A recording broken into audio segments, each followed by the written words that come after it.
May 28, 2024. Court Smart's operated by our court clerk, Sue Hall. Our official court reporter is present. She is the official record. The Court Smart recording is not available for release. This is the matter of State versus Christopher Gregor, case 21-1881. Would counsel please put their appearances on the record? Your Honor, Christine Lento appearing on behalf of State. Assistant Prosecutor Jamie Schroen for the State. Good morning, Ms. Lento. Good morning, Ms. Schroen. Good morning, Your Honor. Mario Vellucci, along with Andrew Ferranti. Good morning. on behalf of Mr. Gregor, who is seated between us. Thank you, everyone. Mr. Gregor appears in court appropriately attired in a blue suit, a white shirt and tie. The jury is reporting approximately 9:30. We have some issues with respect to the jury room. The temperature is unbearable in there. We spoke to the director of operations who's dealing with the county. I guess it's a combination of shutting off the air conditioning over the weekend, which is never a good idea, plus power failures that were experienced in the area. In fact, power went out in the Justice Complex about 2:30 on Friday afternoon and resulted in the early closure of the Justice Complex, so it's probably just as well we weren't here that day. Sheriff's officers confirmed that the temperature in the Justice Complex yesterday was unbearable. So I'll tell the jury when they come in that the jury room is very warm, and if they have any issues, please let us know. We've set up 2 fans in there, but I don't anticipate the jury would be deliberating or having to spend any lengthy periods of time in there. If we do have to excuse them for any reason, we should probably send it back to jury assembly based upon that. The state filed a notice of motion to bar certain aspects of Dr. Michael Bodden's testimony. Defense counsel have responded, and their response is also fastened as a cross motion with respect to Brady material. I've considered all the submissions. I'll be happy to hear first from the state if you have anything to add about your motion, Ms. Schroen. Your Honor, the State doesn't have anything to add about our motion. We did file a notice of motion and a short brief regarding the area. It's the State's position that we're not seeking to strike the entire testimony of the expert. We're merely trying to strike a portion of the testimony which would not be adequate for this expert to testify to. Even in terms of a layperson giving this type of opinion testimony wouldn't be appropriate. Moreover, Judge, in terms of what the expert had relied upon and the underlying facts of the case, there's also nothing that has come into this court to even establish what the defense attorney's expert is trying to give an opinion on. So it's really twofold. Number one, that it would not be the subject of an expert opinion, and number two, the state nor the defense has called Dr. Ragasa anyway, and there's nothing in the discovery which would even form a basis of the expert's opinion to make such a finding anyway. So that's really the crux of our motion. In regard to the Brady motion, the state submits that that is not subject to Brady material in terms of who the state speaks to or doesn't speak to in regard to obtaining an expert. Moreover, Judge, this was already asked for a long time ago, going back when we were talking about the severance motion. And quite frankly, we had a discussion about it in chambers, and I advised the court and I advised counsel that we spoke to one expert, and that's it. And so this information was already proffered a while ago because we proffered it. But in terms of the actual motion and its Brady material, it's not something that the state would have to proffer, and we would submit. Thank you. Ms. Ferranti. Judge, I would ask the court to deny the state's motion. Frankly, it's late in the game, so to speak, for the state to make this motion. They've been on notice of Dr. Bodden's testimony. It's the same testimony or same topics that their expert testified to. So to make it in the midst of a defense case, it's just way too late. And I think it speaks to the potential interruption of a defense already partially presented. And while the defense has no obligation to present one, the fact that we've chosen to go forward with one, and now that people are making the motion, where under similar circumstances the defense would be denied from making that motion, we would have waived our objection, seems palpably unfair. In terms of the proffer, it is my position that it's Brady. Quite frankly, the state has chosen not to call Dr. Ragasa. That's their request. It should not be precluded from our expert testifying if it forms the basis of his opinion, which it very much does. I do not see how the state can take the position that it can't possibly form the basis of expert testimony. They are not the expert, nor would they be deemed such. So I do feel that the motion is out of turn to be made at this late of a stage. Dr. Bodden should be able to testify to anything within the realm of his expertise. And I did cite in my reply, Judge, that I quite frankly did not understand why the state would make the suggestion that he's not an expert on those particular areas, given the number of lectures and articles he's written on those various topics. Thank you. The matter comes before the court on first the state's motion to bar certain testimony by Dr. Bodden.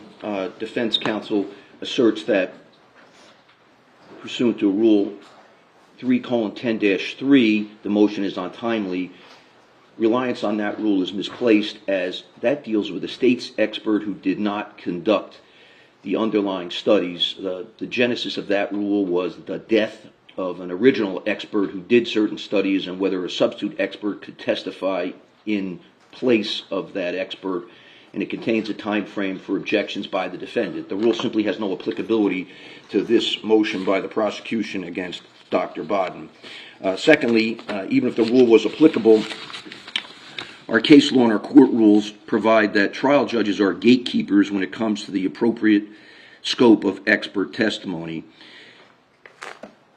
Under Evidence Rule 702 and State v. Odom, O-D-O-M, 116 New Jersey 65 at page 71, a 1989 case, courts are required to make sure expert testimony relates to a relevant subject that is beyond the understanding of the average person of ordinary experience, education, and knowledge. Therefore, it's well settled that trial judges acting as gatekeepers, quote, must ensure that expert evidence is both needed and appropriate, even if no party objects to the testimony, end quote. State v. Nesbitt, N-E-S-B-I-T-T, 185 New Jersey 504 at 515, a 2006 New Jersey Supreme Court case. It's well settled that it is not appropriate or proper to present expert testimony about straightforward but disputed facts. In the Nesbitt opinion, the Supreme Court cited with approval many appellate division decisions that barred expert testimony about clear-cut matters that an average juror could understand. And that's the Nesbitt case at page 516. In addition, experts cannot opine directly about guilt or innocence, nor can they express an opinion as to the credibility of a witness or a party. That's also the Odom case, as well as State v. Vandeweghe, V-A-N-D-E-W-E-A-G-H-E, 177 New Jersey 229 and 239, a 2003 New Jersey Supreme Court case. So therefore, even in the absence of a motion by the state, the court has an independent obligation to make sure expert testimony is appropriate. The state recites certain areas of Dr. Bodden's report. On page 2, the first paragraph, last sentence, begins with the word she, referring to Corey's mother, Brianna Micciolo. Quote, she had also made a number of unfounded child abuse accusations against Mr. Gregor to the state's Division of Child Protective Services and to the police, end quote. As the defense correctly points out in its response, that testimony was not elicited at all. The prior complaints regarding DCP&P investigations did not come into evidence, so that portion of it is arguably redundant, as Ms. Ferrante characterizes it. But nevertheless, Dr. Bodden has no personal knowledge whether those complaints were unfounded. The DCP&P may have concluded they're unfounded. All that's hearsay. It's not the type of medical hearsay that a doctor would rely upon. So the last sentence of the first paragraph on page 2 is inappropriate. It shouldn't be testified to by Dr. Bodden. Next, on page 5, in the first paragraph, Dr. Bodden refers to Dr. Ragusa's conclusions and his initial determination that the matter of death was undetermined. Clearly, that's part of the records of the autopsy. Dr. Bodden should be permitted to testify about that. However, the second sentence begins with the letter he, again referring to Dr. Ragusa. Quote, he rejected law enforcement requests to reconsider and change the manner of death to homicide, end quote. Law enforcement requests are not the type of medical documentation that a forensic pathologist rely upon. Law enforcement requests are opinion testimony. They're not even appropriate. If law enforcement was testifying to it, it's inappropriate, irrelevant, hearsay, and if there is some marginal relevance to it, the probative value is far exceeded by the undue prejudice, the confusion of the issues, and a waste of time under Evidence Rule 403. So the second sentence on page 5 is inappropriate, and Dr. Bodden shouldn't testify to it. The doctor then continues about his opinion concerning the acute inflammation and sepsis.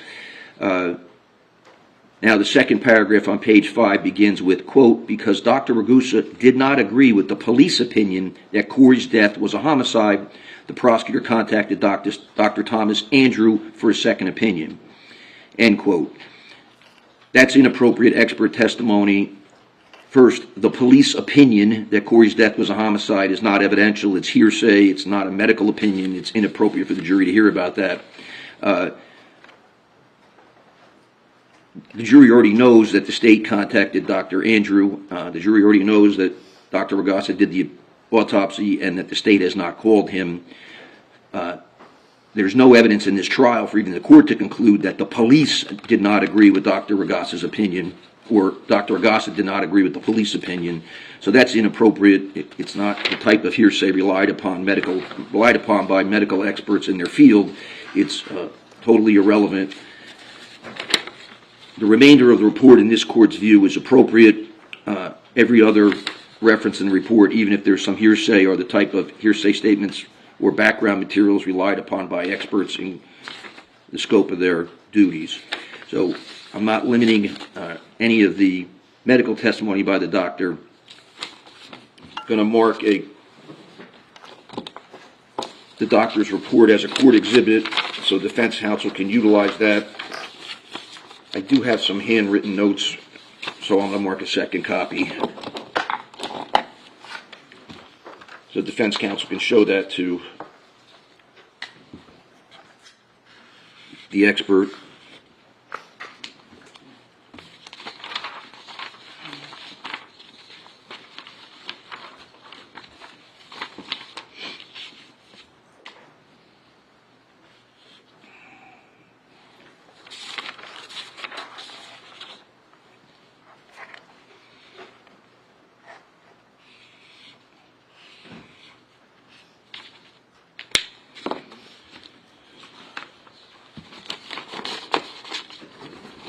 Madam Clerk, Exhibit C next in order.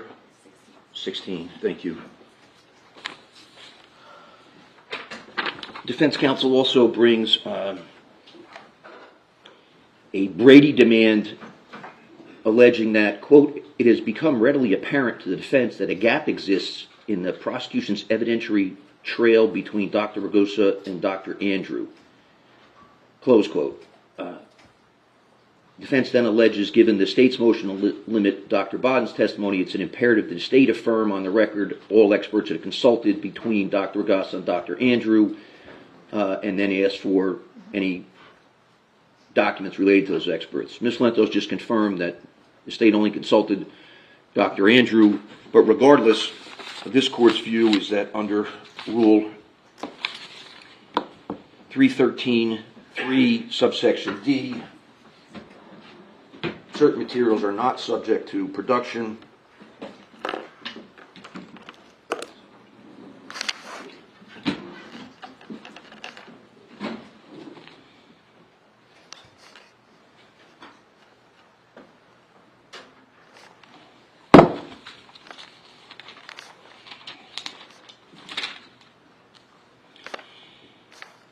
That subsection of the rule provides documents not subject to discovery. This rule does not require discovery of a party's work product consisting of internal reports, memoranda, or documents made by that party or the party's attorney or agents in connection with the investigation, defense, or prosecution of the matter.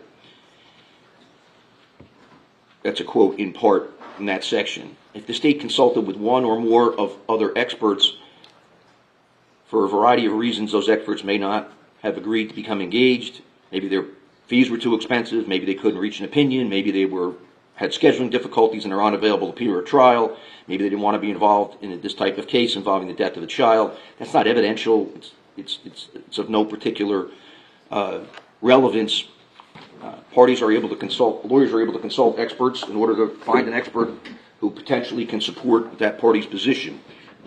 So I find that, first, the request here is in the nature of a work product, which is privileged and the state's not required to disclose it. Secondly, it seems conjecture to say it's readily apparent that a gap exists between the evidentiary trail. I'm not aware of an evidentiary trail being required between experts.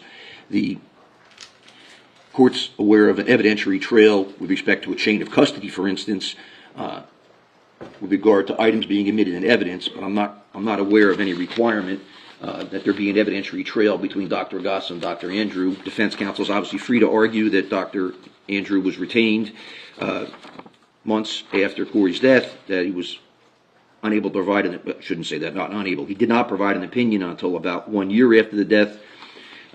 His report has a date on it that counsel's aware of.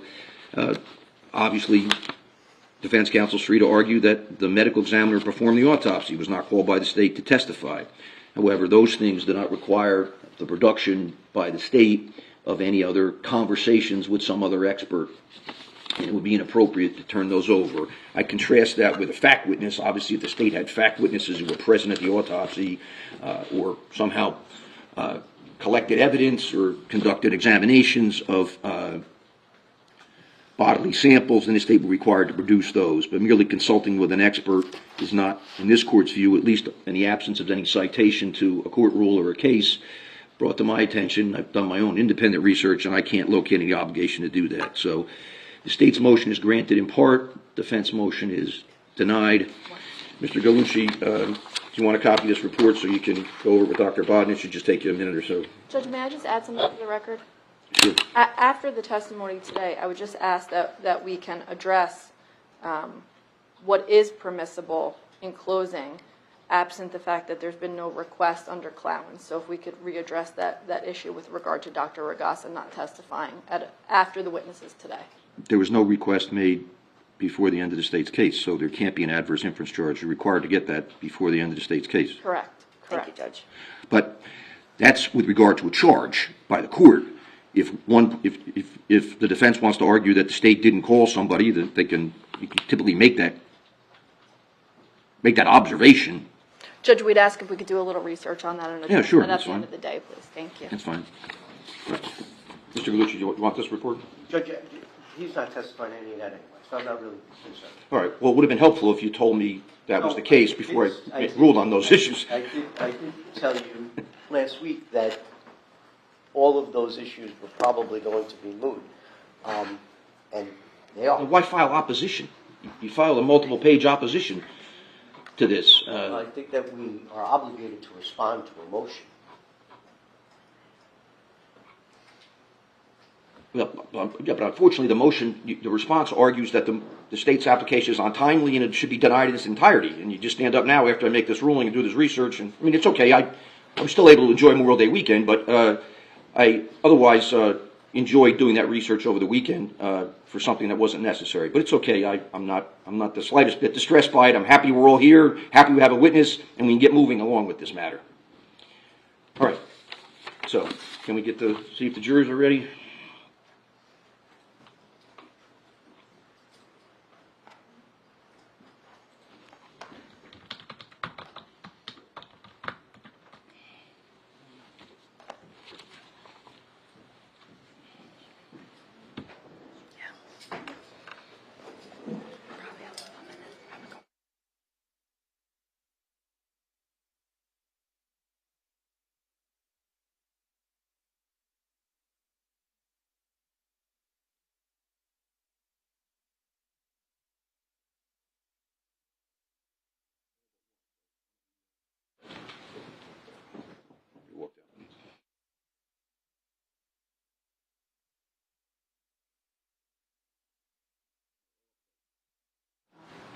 Did Sergeant Doom go over or no?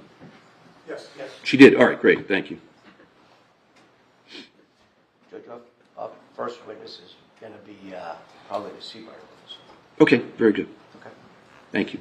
I'm glad you were able to rearrange him too. I thought about that when we had to cancel Friday.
Good morning.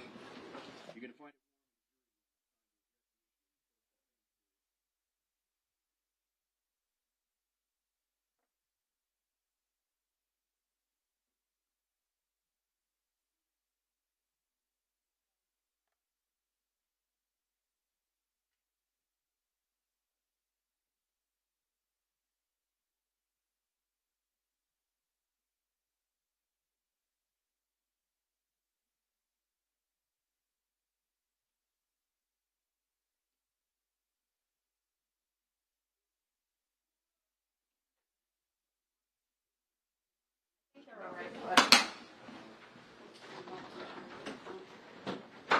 You want some time? All right, please be seated. All right, it's 9:41 a.m. The jury's in the jury room.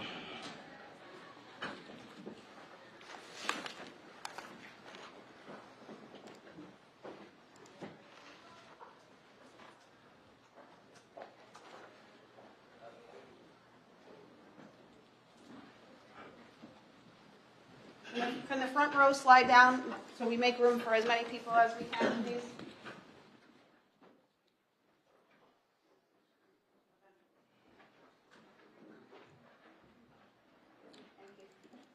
I think we also have courtroom 11 is available for overflow, right? One.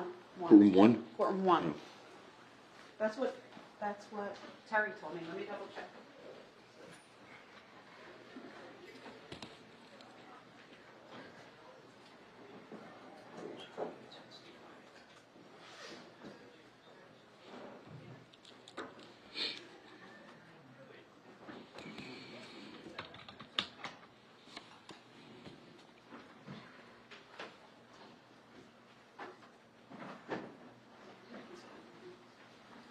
One? One. You can. What's that?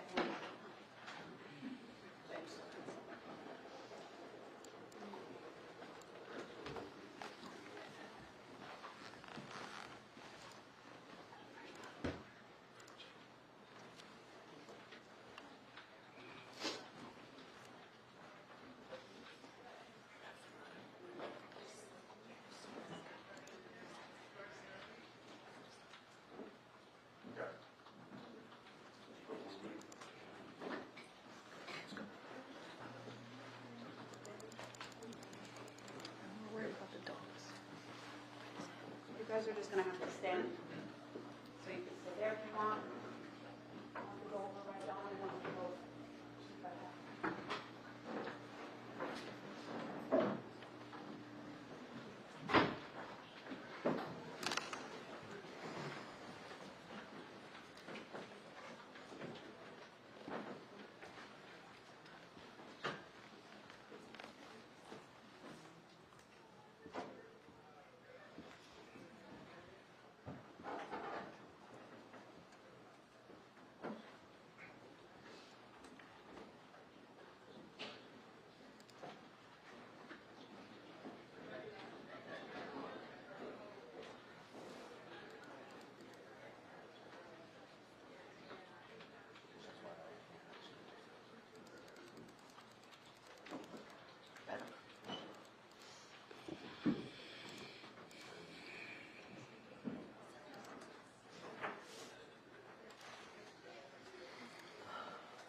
You guys ready?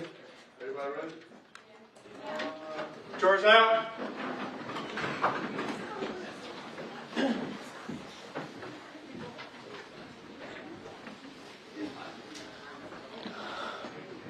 Not yet.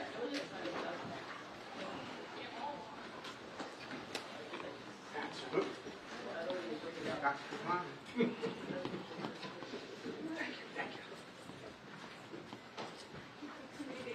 Yeah.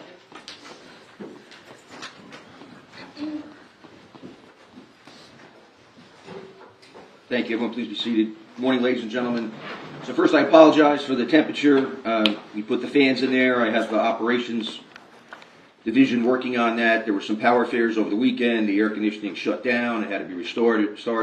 Sheriff's officers were here yesterday. Told me the building was unbearable, so it's better today. But obviously, we're not going to keep you confined in there. If for some reason we need a break for more than a couple minutes, we'll have to go back to jury assembly. So I apologize for that. It's a long-standing problem we have here, particularly after holiday weekends, and I guess it was compounded by the power outages. Secondly, I apologize about Friday, but as I told you in the beginning of the case, things come up, schedules are changed, and so I hope everybody got notified in time and it worked out, so I appreciate your cooperation there. Anybody have any concerns or issues you need to bring to my attention? All right, seeing none, then we're going to have another witness or so from the defense, Mr. Gallucci. He's going to call this witness. Judge defense calls Sergeant Murphy. Sergeant Murphy. Sergeant Murphy. This witness was not on the witness list, right? I don't believe so. No. Hi, Sergeant. Come on in, sir. Good morning, sir. Good morning. Come on up. Just watch your steps when you're standing. You could raise your right hand, please, sir. The court reporter is going to swear you in directly in front of you. You solemnly swear or affirm the testimony you're about to give in this proceeding will be the truth, the whole truth, and nothing but the truth. I do. Thank you. Have a seat, please. And state your full name and spell your last name. Charles Murphy Jr., M-U-P-H-Y. And you're with Seabright Police Department in Monmouth County? Yes, sir. So, ladies and gentlemen, this witness This witness's name may have been inadvertently left off the witness list. So he's with the Seabright Police Department, which is in Monmouth County. But he was mentioned in the case, so both sides agree that he can be called. I asked you a question during jury selection if you knew any of the witnesses or recognized the names of any of the witnesses. Anybody who recognizes or knows this witness, would you please tell us now? All right. Seeing nothing, anybody satisfied? Yes, Judge. Thank you. Ms. Ferranti. Thank you, Your Honor. Good morning, Sergeant. Morning, ma'am. How long have you worked for the Seabright Police Department? Full-time since 2006, including my special time 2003. And how long have you been a sergeant? 2017. Now, what was the extent of your involvement, if any, on this matter? I was part of the team that was put together to place the defendant in custody that morning. Defendant being Mr. Gregor. Yes, sir. And when you placed Mr. Gregor in custody, when was that? I don't recall the specific date, March of 2022, I believe. March of 2022.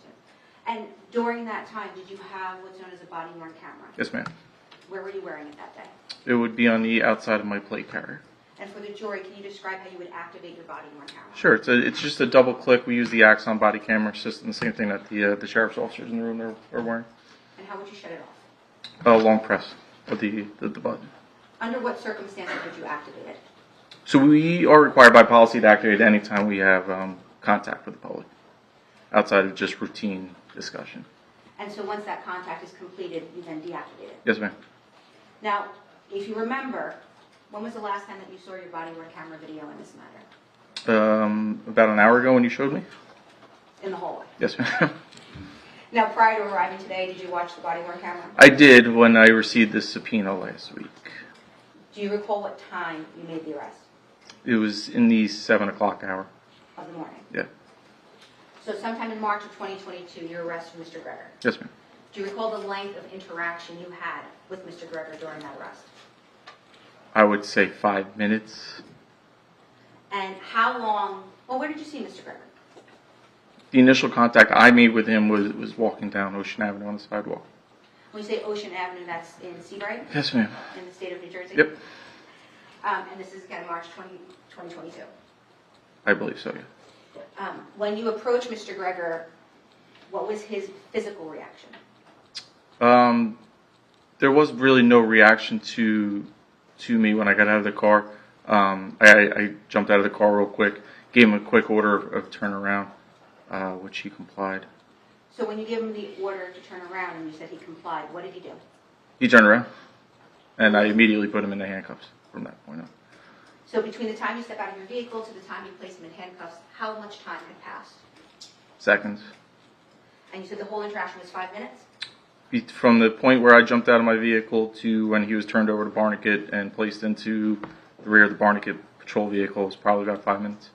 And how long from your initial approach of Mr. Gregor until Mr. Gregor is now placed into a vehicle? Again, it was probably about that 5 minutes. 5 minutes. Yeah. Have 1 second. Certainly.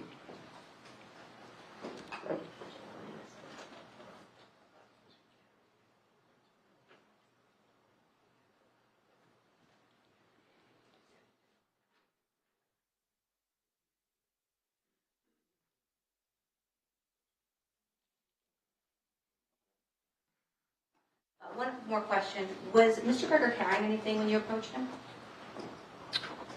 I don't recall if there was anything in his hand. I actually do maybe a water bottle and a cell phone.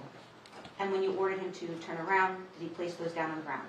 I believe so. I'm sure the camera that you're about to show will show that, but I can't say definitively. If you were to watch the body-worn camera again, would that refresh your Sure. recollection?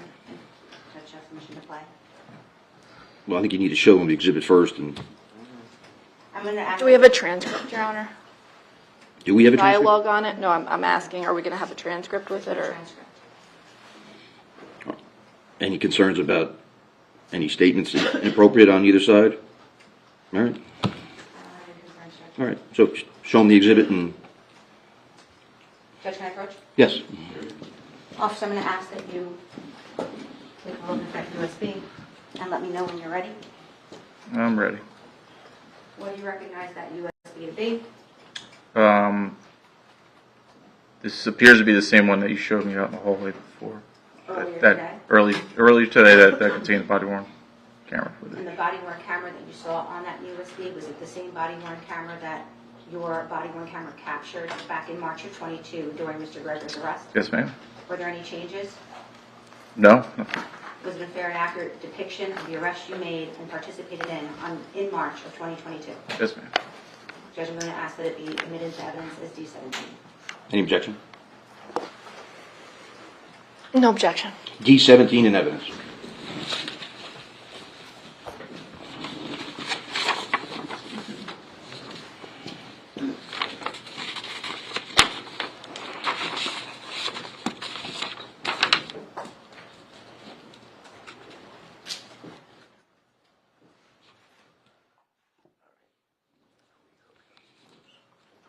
To my what? You didn't say.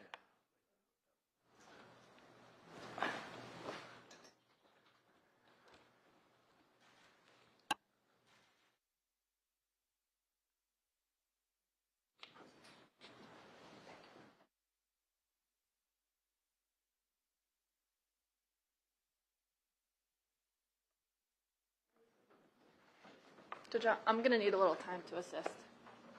All right, you can't put it in your own laptop? I can put it on my laptop. Yes, you It said, will be on the projector. right, so your whole screen will cover, it's basically a second screen. So if you just, That's fine, Judge. I just don't have the HDMI cable people have. no, it's right there, it's for I'm both. trying to do it. It's for both of you. That's why it's in the middle between the two council tables, so either side can use it. But whoever thinks it would be, could do it Where, more expeditiously. what is it?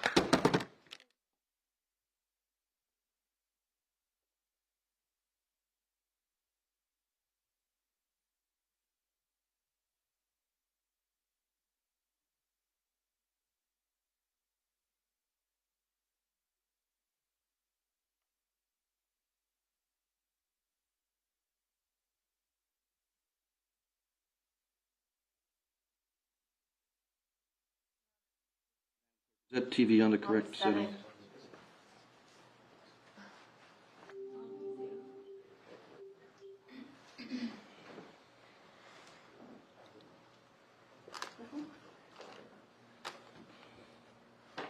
Is it supposed to be an HDMI 2? Screen says 1, the top said 2.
screen.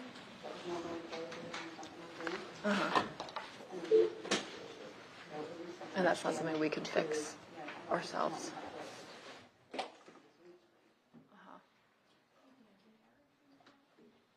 You've got it, sir.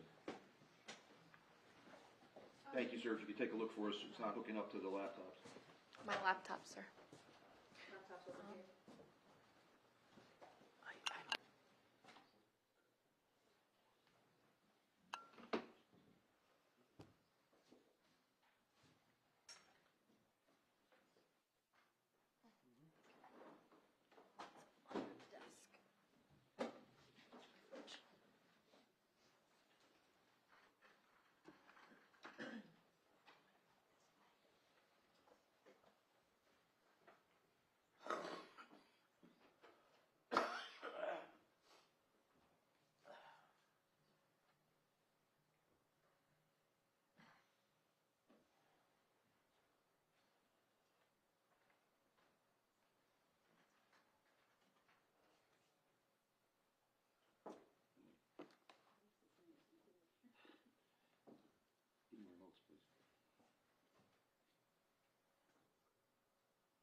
Thank you, sir. Can I ask you just to stand by for a minute to make sure this actually plays?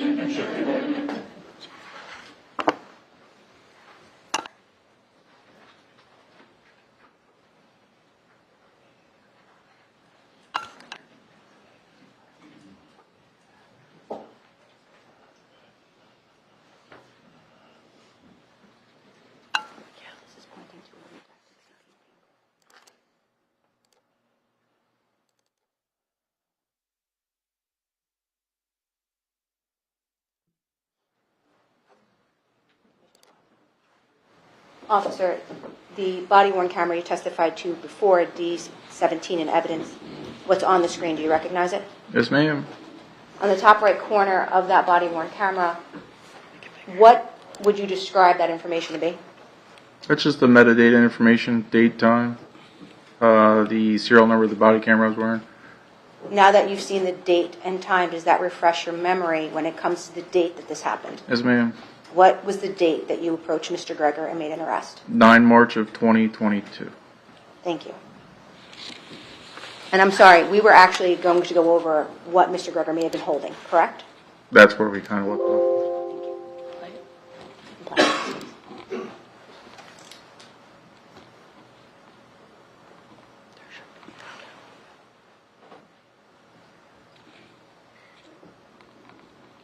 And officer, right now, fair to say there's no sound on your body-worn camera? No, ma'am. Why is that?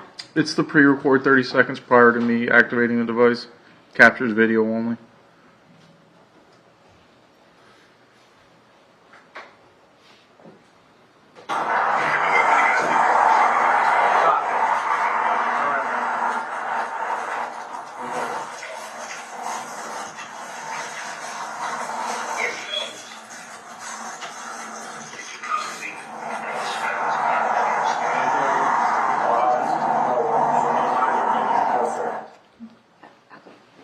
I'm just going to continue to play.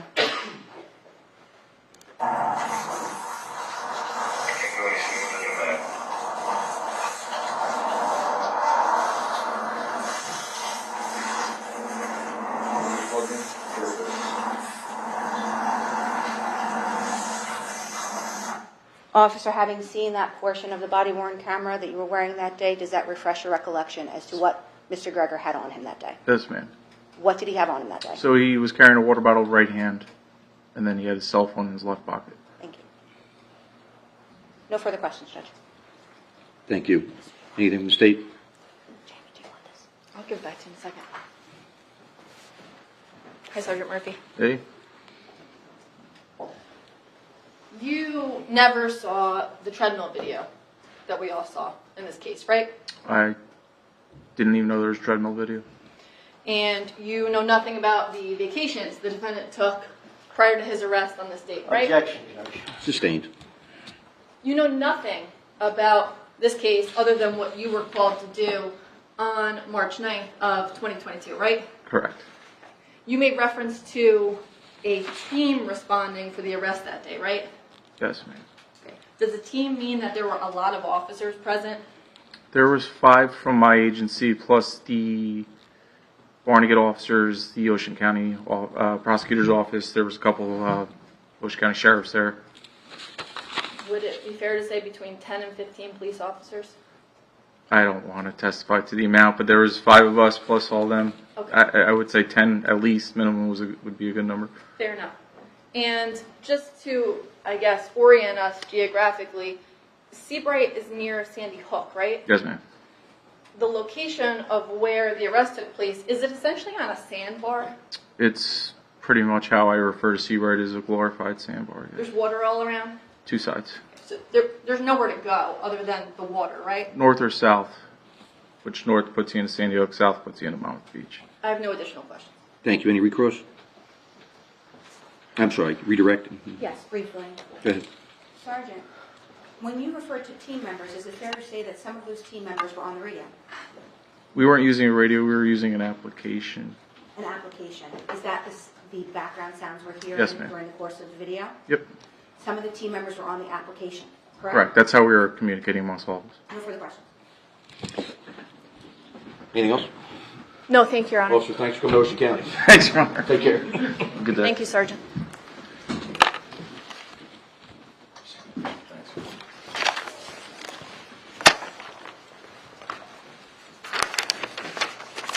Does the defense have another witness? Yes, Judge. Please go ahead. We call Dr. Michael Bod. Thank you. Dr. Baden? Dr. Bob?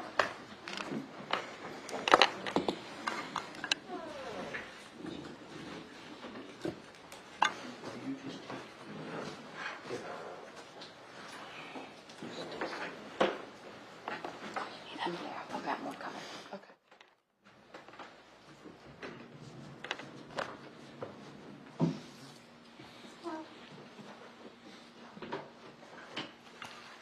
Morning, doctor. Come on in. Morning. Morning, sir. I'll just watch your steps, sir. Orders for you. Great. Thank you. Morning, Doc. You can remain standing, raise your right hand, and the court report will administer the oath, sir. Do you solemnly swear or affirm the testimony you're about to give in this proceeding will be the truth, the whole truth, and nothing but the truth? I do. Yes, sir. Thank you. Proceed. Would you please state your full name and spell your last name? Michael Meyer, M-E-Y-E-R, Baden, B-A-D-E-N. Thank you, Doctor. Mr. Gallucci. Thank you, Judge. Good morning, Doctor. How are you? Thirsty. Thank you. Take a sip of water. Thank you. You're welcome. How are you now? I feel better. Thank Good, you. Good. Doctor, can you tell this jury what type of doctor you are? I'm a forensic pathologist. And can you tell this jury if you went to college? Yes, I'm a graduate of the City College of New York And when, go ahead. and of New York University School of Medicine, where I got an MD degree. I was then intern, resident, and chief resident, first in internal medicine, then in pathology at Bellevue Hospital Medical Center in New York City. What's the difference between internal medicine and pathology? Well, the big difference is internal medicine is dealing with living patients, and pathology is mostly dealing with dead patients. So you've dealt with the living and the dead. That's correct. Okay.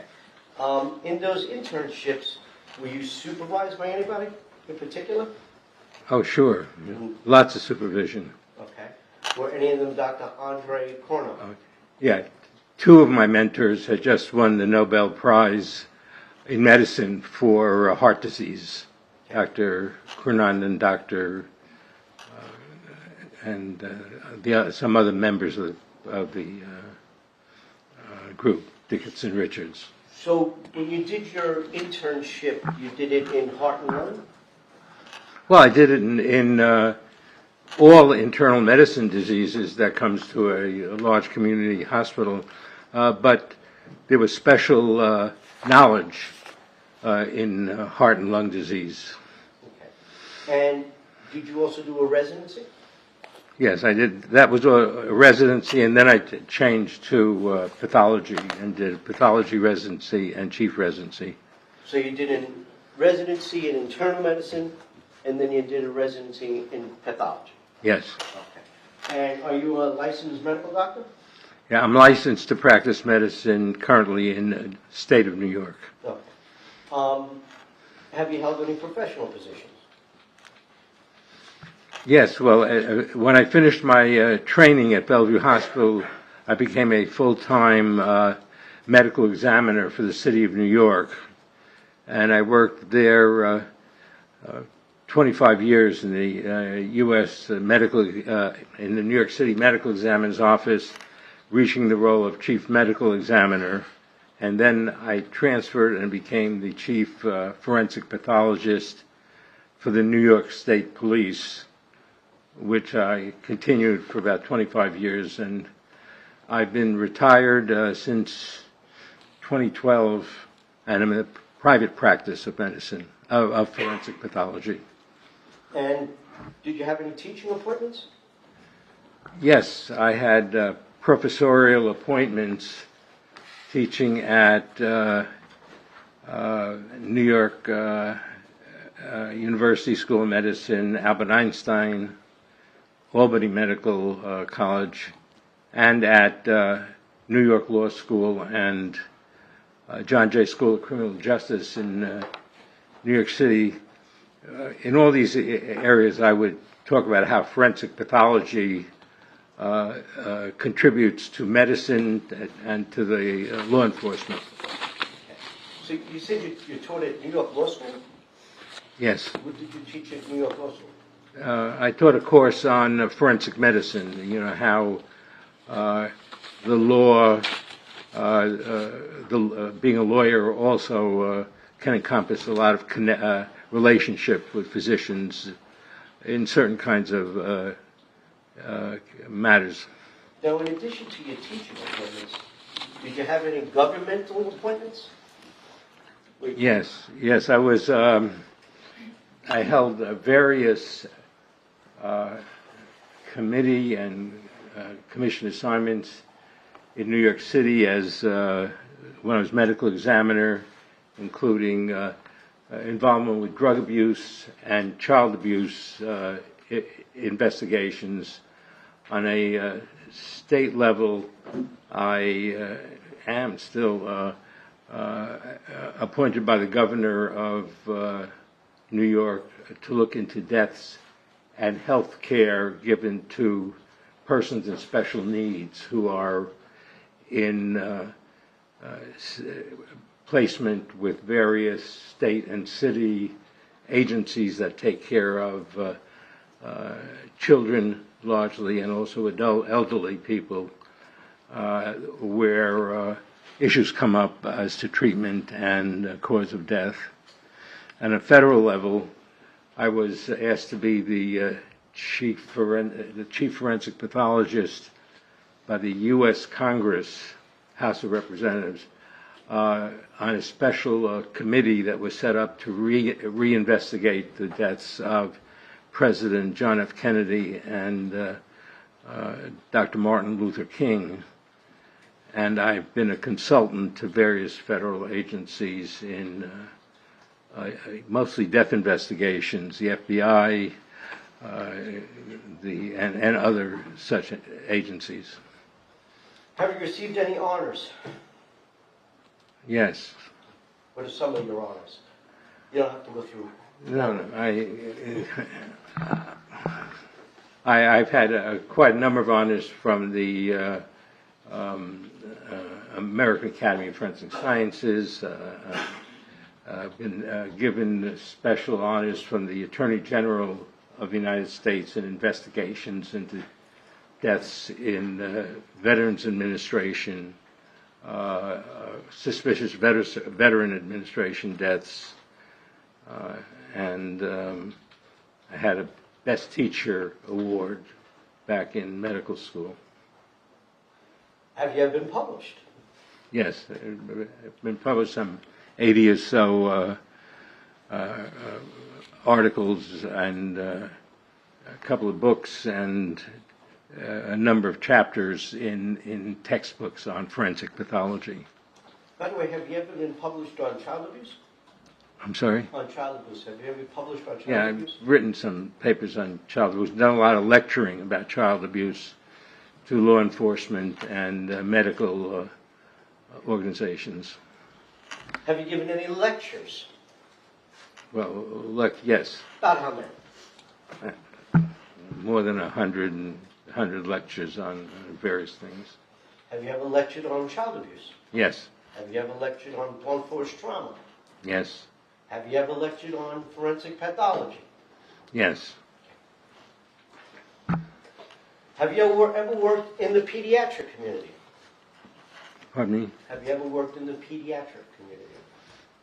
Well, I spent 3 months in a pediatric rotation when I was a medical student, but I have worked on various child abuse committees in the city of New York and in the state of New York. In fact, when I worked with the New York State Police, I was available to come to emergency rooms when a child came in and there was an issue as to whether or not an injury was due to abuse or to some accidental innocent cause. So I'd be called in to evaluate that. Have you ever appeared on television? Yes, Did you have your own show on HBO? yes. What was the name of that show? Autopsy. Have you done an autopsy? Yes. Approximately how many? I've done more than 20,000 medical legal autopsies. Now, you're in a courtroom. Have you ever testified in a courtroom before? Yes, including this courtroom. I mean, maybe in the old building, but in Ocean County. Okay. How many times do you think you've testified in courtrooms? Over the 50, 60 years, many hundreds of times. Have you ever testified for the prosecution? Usually, most of my testimony has been for the prosecution. Have you ever testified for defense attorney?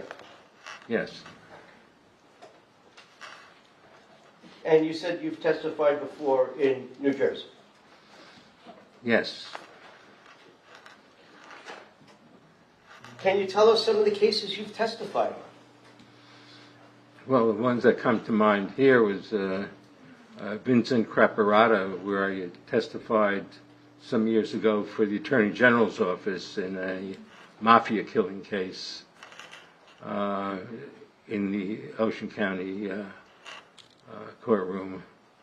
And for other cases, in fact, I met an attorney outside that I testified with him 25 years ago in this courtroom on a drowning homicide. Your Honor, I'm looking to qualify Dr. Bodman as an expert in both forensic pathology and child abuse. No objection, Judge. Thank you. The court grants the defense application for Dr. Bodden to testify as an expert witness in forensic pathology and child abuse. Ladies and gentlemen, as you will recall, as a general rule, witnesses can only testify as to facts known by them. This rule ordinarily does not permit the opinion of a witness to be received as evidence. However, an exception to this rule exists in the case of an expert who may give his opinion as to any matter in which he is versed, which is material to the case. In legal terminology, an expert witness is a witness who has some special knowledge, skill, experience, or training that is not possessed by the ordinary juror, and who thus may be able to provide assistance to the jury in understanding the evidence presented and determining the facts of the case. In this case, the defense has called Dr. Bodden as an expert. You are not bound by such expert's opinion, but you should consider each opinion and give it the weight to which you deem it is entitled, whether that be great or slight, or you may reject it. In examining each opinion, you may consider the reasons given for it, if any, and you may also consider the qualifications and credibility of the expert. It is always within the special function of the jury to determine whether the facts on which the answer or testimony of an expert is based actually exist. The value or weight of the opinion of the expert is dependent upon and is no stronger than the facts on which it is based. In other words, the probative value of the opinion will depend upon whether from all the evidence in this case you find that those facts are true. You may, in fact, determine from the evidence in this case that the facts that form the basis of the opinion are true, are not true, or are true in part only. And in light of such findings, you should decide what effect such determination has upon the weight of the opinion to be given to the expert. Your acceptance or rejection of the expert opinion will depend, therefore, to some extent on your findings as to the truth of the facts relied upon. The ultimate determination of whether or not the state has proven the defendant's guilt beyond a reasonable doubt is to be made only by the jury. Thank you. Mr. Gallucci. Thank you, sir. I'm back. How are you? Okay, thank you. Need more water or are you good? I'm fine. All right. We discussed autopsies while I was trying to qualify you as an expert. Once again, how many autopsies do you believe you've performed in your career? More than 20,000. More than 20,000. Have any of those autopsies been on children? Yes. About how many have been on children? On children over the years, maybe close to 1,000, many hundreds. Okay. Now, I contacted you to discuss the case of the death of Corey Micciolo. Did I not? Yes. Okay. And did you review materials that I sent you with an eye towards rendering an opinion as to the cause and manner of death of Corey Micciolo? Yes. Okay. And did you prepare a report of your findings and opinions regarding Corey's death? I did. Now, did you perform the autopsy in this case? No. Although you did not perform the autopsy, were you able to develop an opinion as to the cause and manner of death? Yes. Do you know who did perform the autopsy in this case? Dr. Ragasa. Okay. Did you review the autopsy report prepared by Dr. Ragasa? Absolutely, yes. And do you know when that was prepared? Yes, that autopsy was done 14 hours after the death of Corey. Okay. Did you also review medical records from IV Pediatrics? Yes. Did you review medical records from Community Medical Health Hospital? I did. Did you review medical records from Jersey Shore Medical Center? Yes. Did you review medical records from Southern State Medical Center? Yes. Did you review what's called histological slides? Yes. And what are those? Those are glass slides that most people come in contact with in school, where very thin slices of tissue are placed on and can be viewed under a microscope in order to increase the ability to see what's present. And that's commonly, those slides are commonly made in autopsy, after autopsies of the various tissues that are seen with the naked eye, because they give more information when seen under very much higher magnification. Did you review the autopsy photos? Yes. Did you review any police documentation? Yes. Okay. Did you review a 33-second video that was taken on April 2nd, 2021? Yes. Okay. Did you review a photograph of Corey asleep in his father's arms on April 2nd, 2021 at approximately 2:02 in the afternoon? Yes. Did you review a Dr. Andrew report? I did. Did you review a Dr. Feingold's report? Yes. Did you review a video of a treadmill from a gym on March 20th of 2021? Yes. Did you review an additional video from the same gym taken on March 29th, 2021? I did. Okay. Now, do you have an opinion after you reviewed all the material in regard to Corey's cause of death? I do. Can you tell the jurors what that opinion is as to Corey's cause of death? I think that Corey's cause of death has been confused because of extensive injuries caused by the CPR process, that I agree with a part of Dr. Ragasa's cause of death that indicates injuries to the heart and other organs, which I think is are typical vigorous CPR injuries. And I don't agree with that part, but I do agree with the inflammation and sepsis part of his diagnosis. The inflammation and sepsis part of Dr. Ragasa's diagnosis refers to inflammation in the lung and the finding on culture of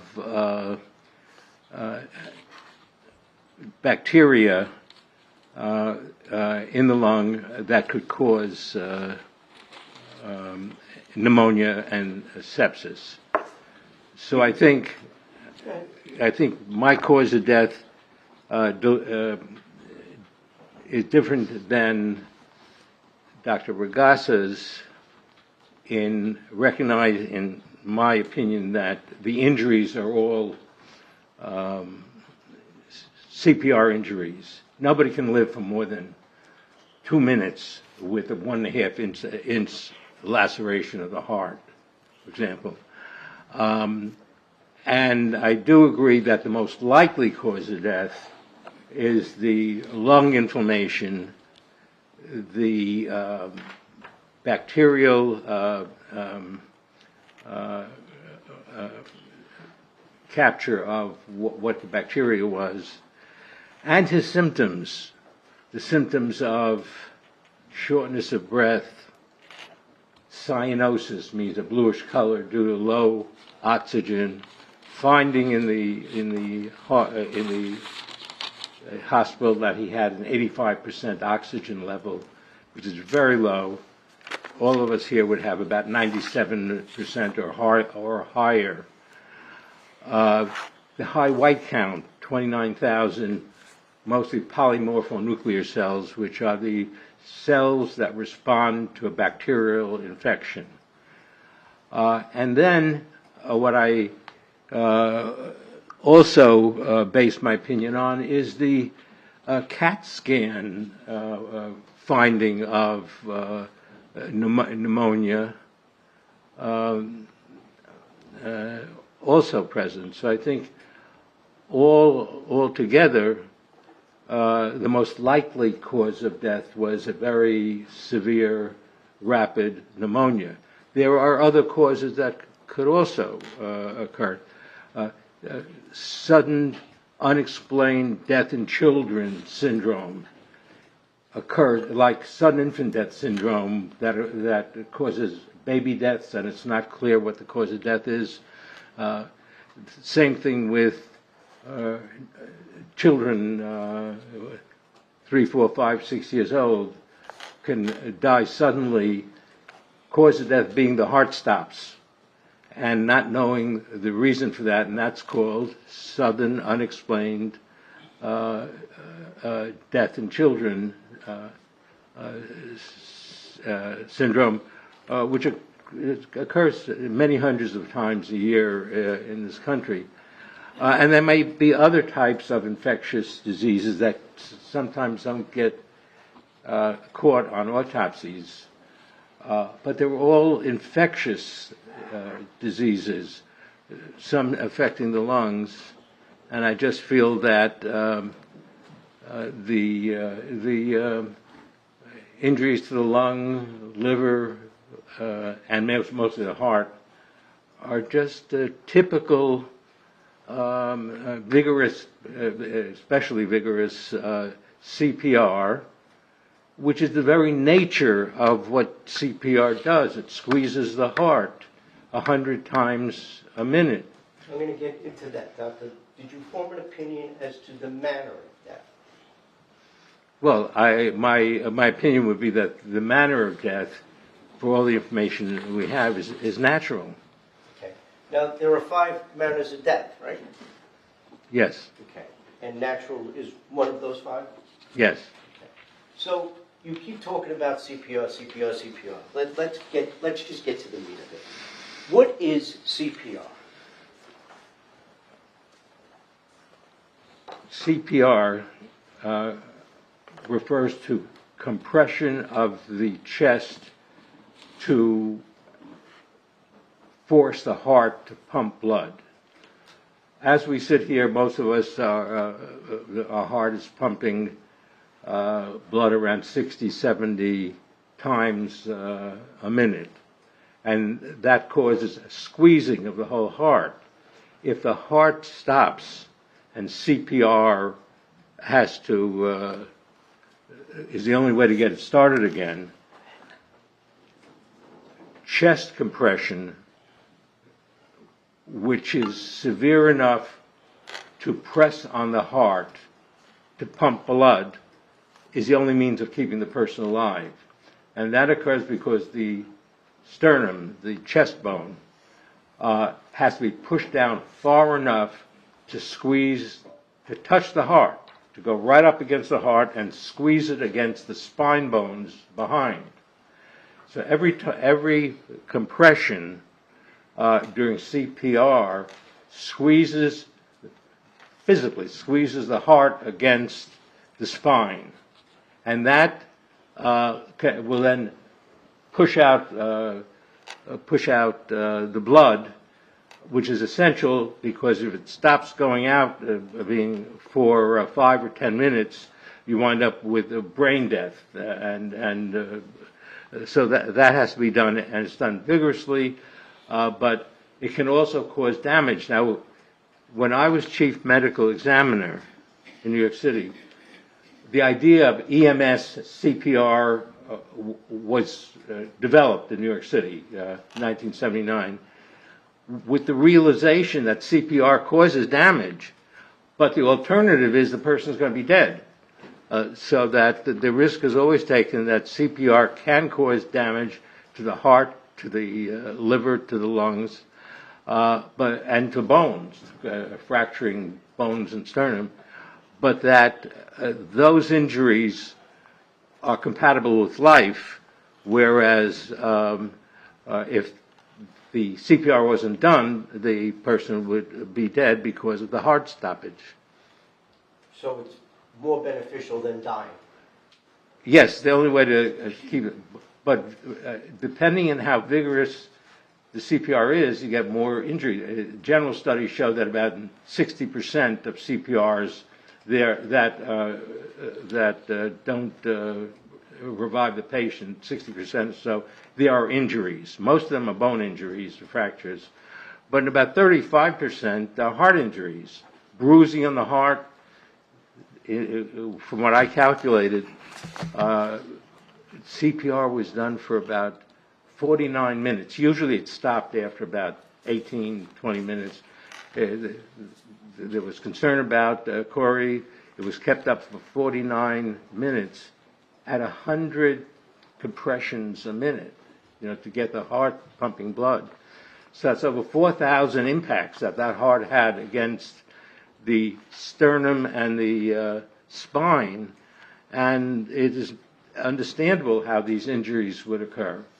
And that is why my opinion is that what's being described, and I also found it of interest that Dr. Regassa, when he did the autopsy, refused to put that down on the cause of death. And he includes in the autopsy, under heart, question mark CPR, right in the autopsy report on the first day. He was concerned about CPR causing all the heart injuries, and it wasn't until 14 months later that he changed it to homicide. Now, Do children, like a person of my height, I'm 5'6", about 190 on a good day, would CPR be done differently to somebody like me than to a child?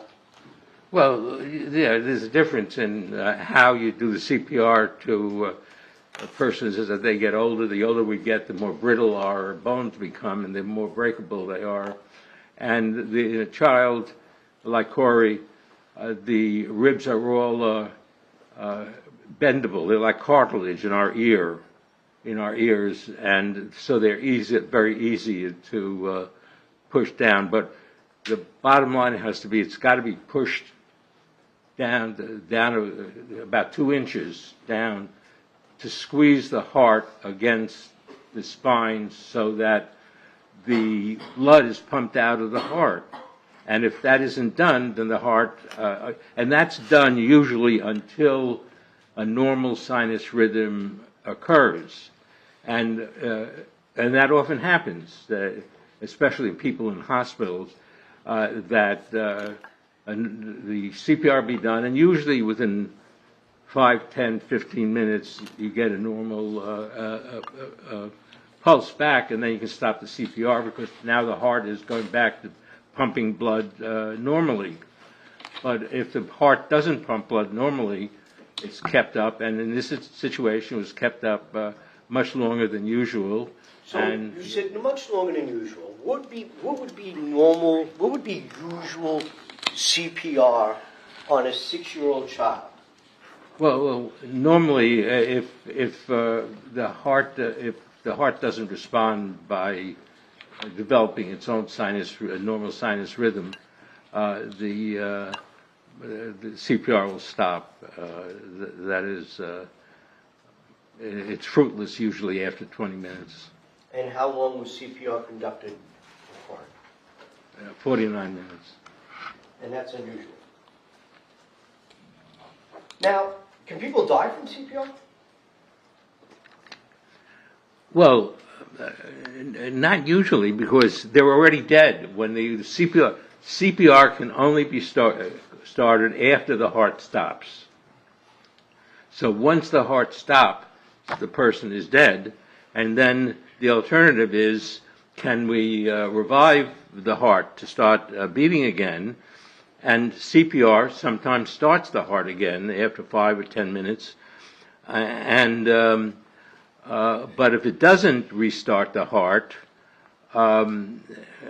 it becomes of no value afterwards. But it isn't that the CPR caused the death; it's just the fact that the heart does not restart beating that means the person is dead. Can you explain to the jury how the heart works? Well, the heart has 4 chambers, as we learned. The blood comes in through a vein into the right atrium, goes down into the right ventricle, and gets pumped up through the lungs.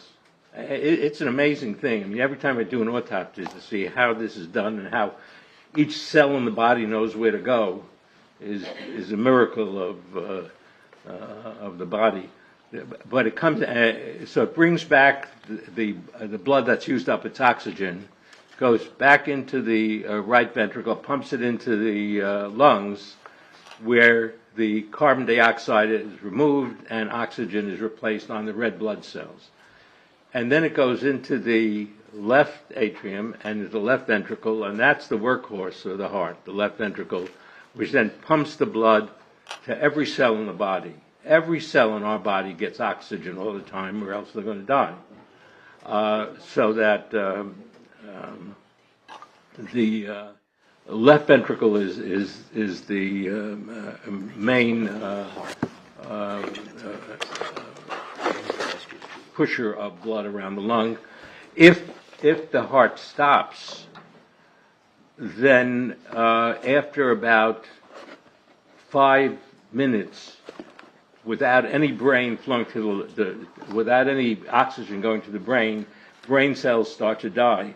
It's amazing. The brain is about 25%.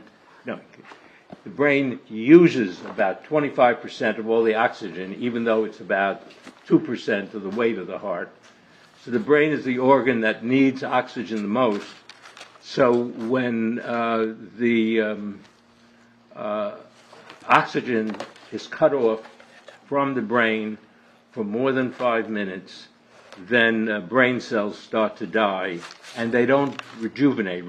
Some cells in the body, like the liver cells, will reform, but not in the brain, permanent damage. And that's why you wind up sometimes with vigorous CPR that after the brain dies, then the other organs of the body are okay, because if they get oxygen, the heart and all the other organs can do okay with less oxygen. And you wind up with people who wind up in bed and in hospitals for long periods of time, but they're able to be taken care of, but they're unable to function because brain death is permanent. Now, you spoke about the blood and how it goes in and out and gets reoxygenated and comes on back. Is there like an electrical system that the heart has? Yeah, well, the electrical system of the heart has to do with the rhythm of the heart. The way the heart functions is that there's an electric circuit, about less than 1%, 98% of the heart is muscle, and about less than 1% is nerves. And the nerves cause the atria and the ventricles to function. If something goes wrong with the atria, you can get atrial fibrillation. And atrial fibrillation means there's something wrong with the electric circuit in the heart, but it's not very important because the ventricles have their own rhythm, and it's the ventricles that are the workhorses. And so the blood goes into the atria, and it's pumped down by the electrical stimulation into the ventricles, and then by their ventricle stimulation, they get pumped out to the body. And every cell in the heart has nerve cells that go to it to make them function. And if the heart stops beating, it means that the electric circuits have stopped functioning, and they have to be restarted. And usually, getting oxygen back to them sometimes causes them to restart, and that will restart the normal heart rhythm. Now, doctor, there's been a lot made about an injury to Corey's heart through this trial. In the medical examiner's report, I believe it's described as a 1.5-inch laceration to the heart. Do you have an opinion as to how that 1.5-inch laceration to the heart occurred? My opinion is that laceration occurred from continuous CPR, compression of the heart, between the sternum, the breastbone, and the spine that happens with sufficient compression of the heart. That the heart has no place to go between the sternum and the spine, the thoracic spine, so that injuries are common in the heart, and lacerations of the heart are not the most common, but can occur. So now, if somebody was to sustain a 1.5-inch laceration to the heart, would that be something that could kill them? Absolutely. And how long would it take a person to die had they received a 1/2 laceration to the heart? Well, the heart would stop beating within a minute or two. That is, the heart needs the electrical circuits in the heart to be functioning, and not only does a laceration cut through the muscle, but also through all the nerves in that area, and which would stop the electrical circuits in the heart. So the laceration sustained in this case would have killed a person within minutes? Yes. Would it have been a bleed out or an electrical problem? Well, not a bleed out, because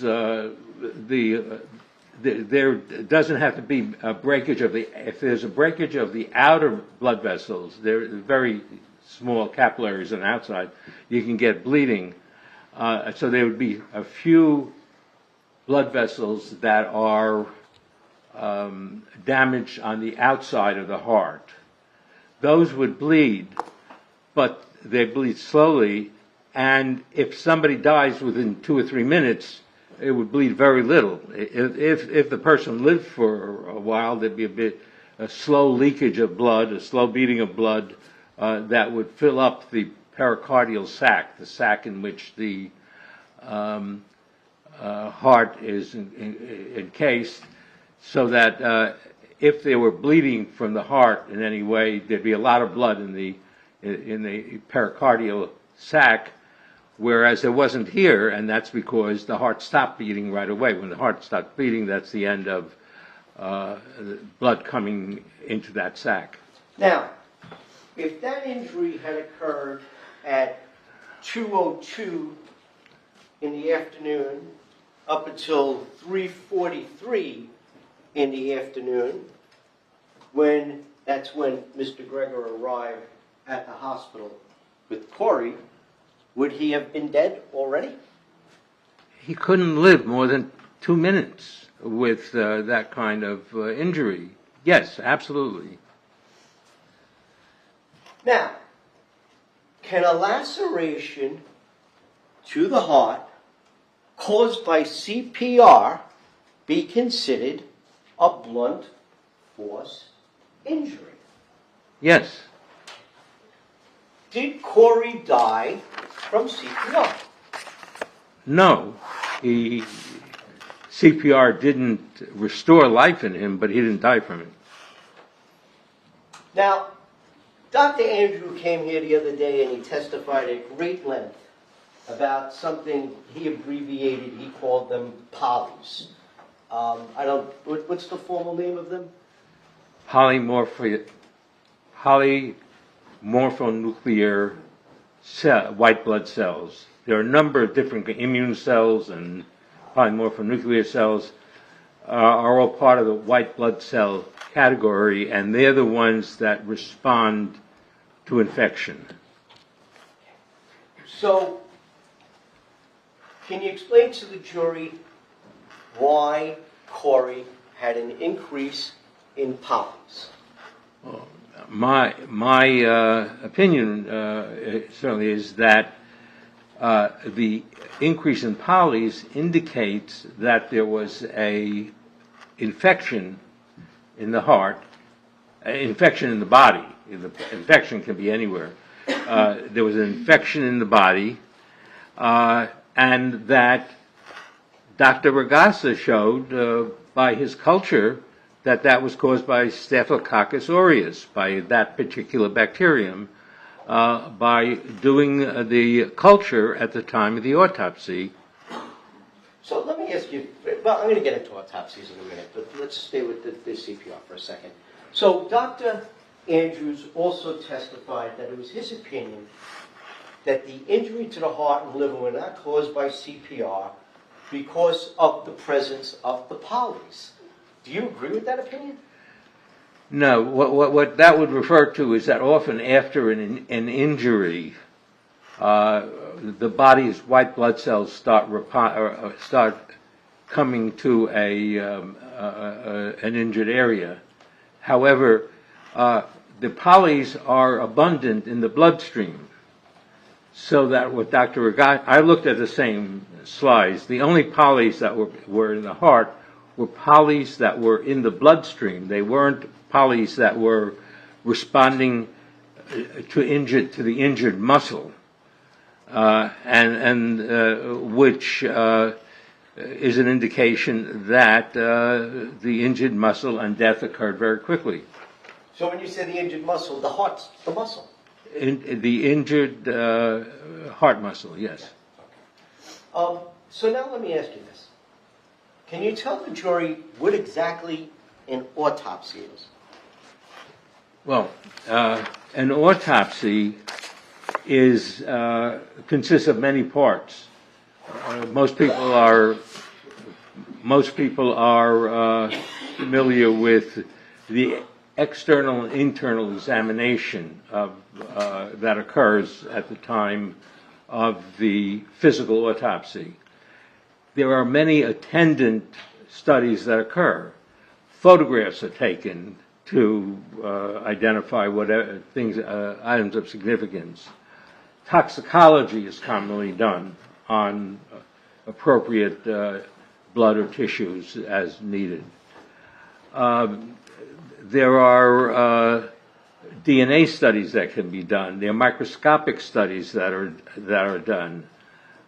X-rays are common. In fact, the New York City Medical Examiner's Office had a large room that was an X-ray room, as many medical examiner's offices have, right next to the autopsy room to take take X-rays of autopsies being done, especially of babies, because there are many issues, injuries in babies, like in the extremities, that are not usually part of an autopsy, but that show up very nicely on X-ray.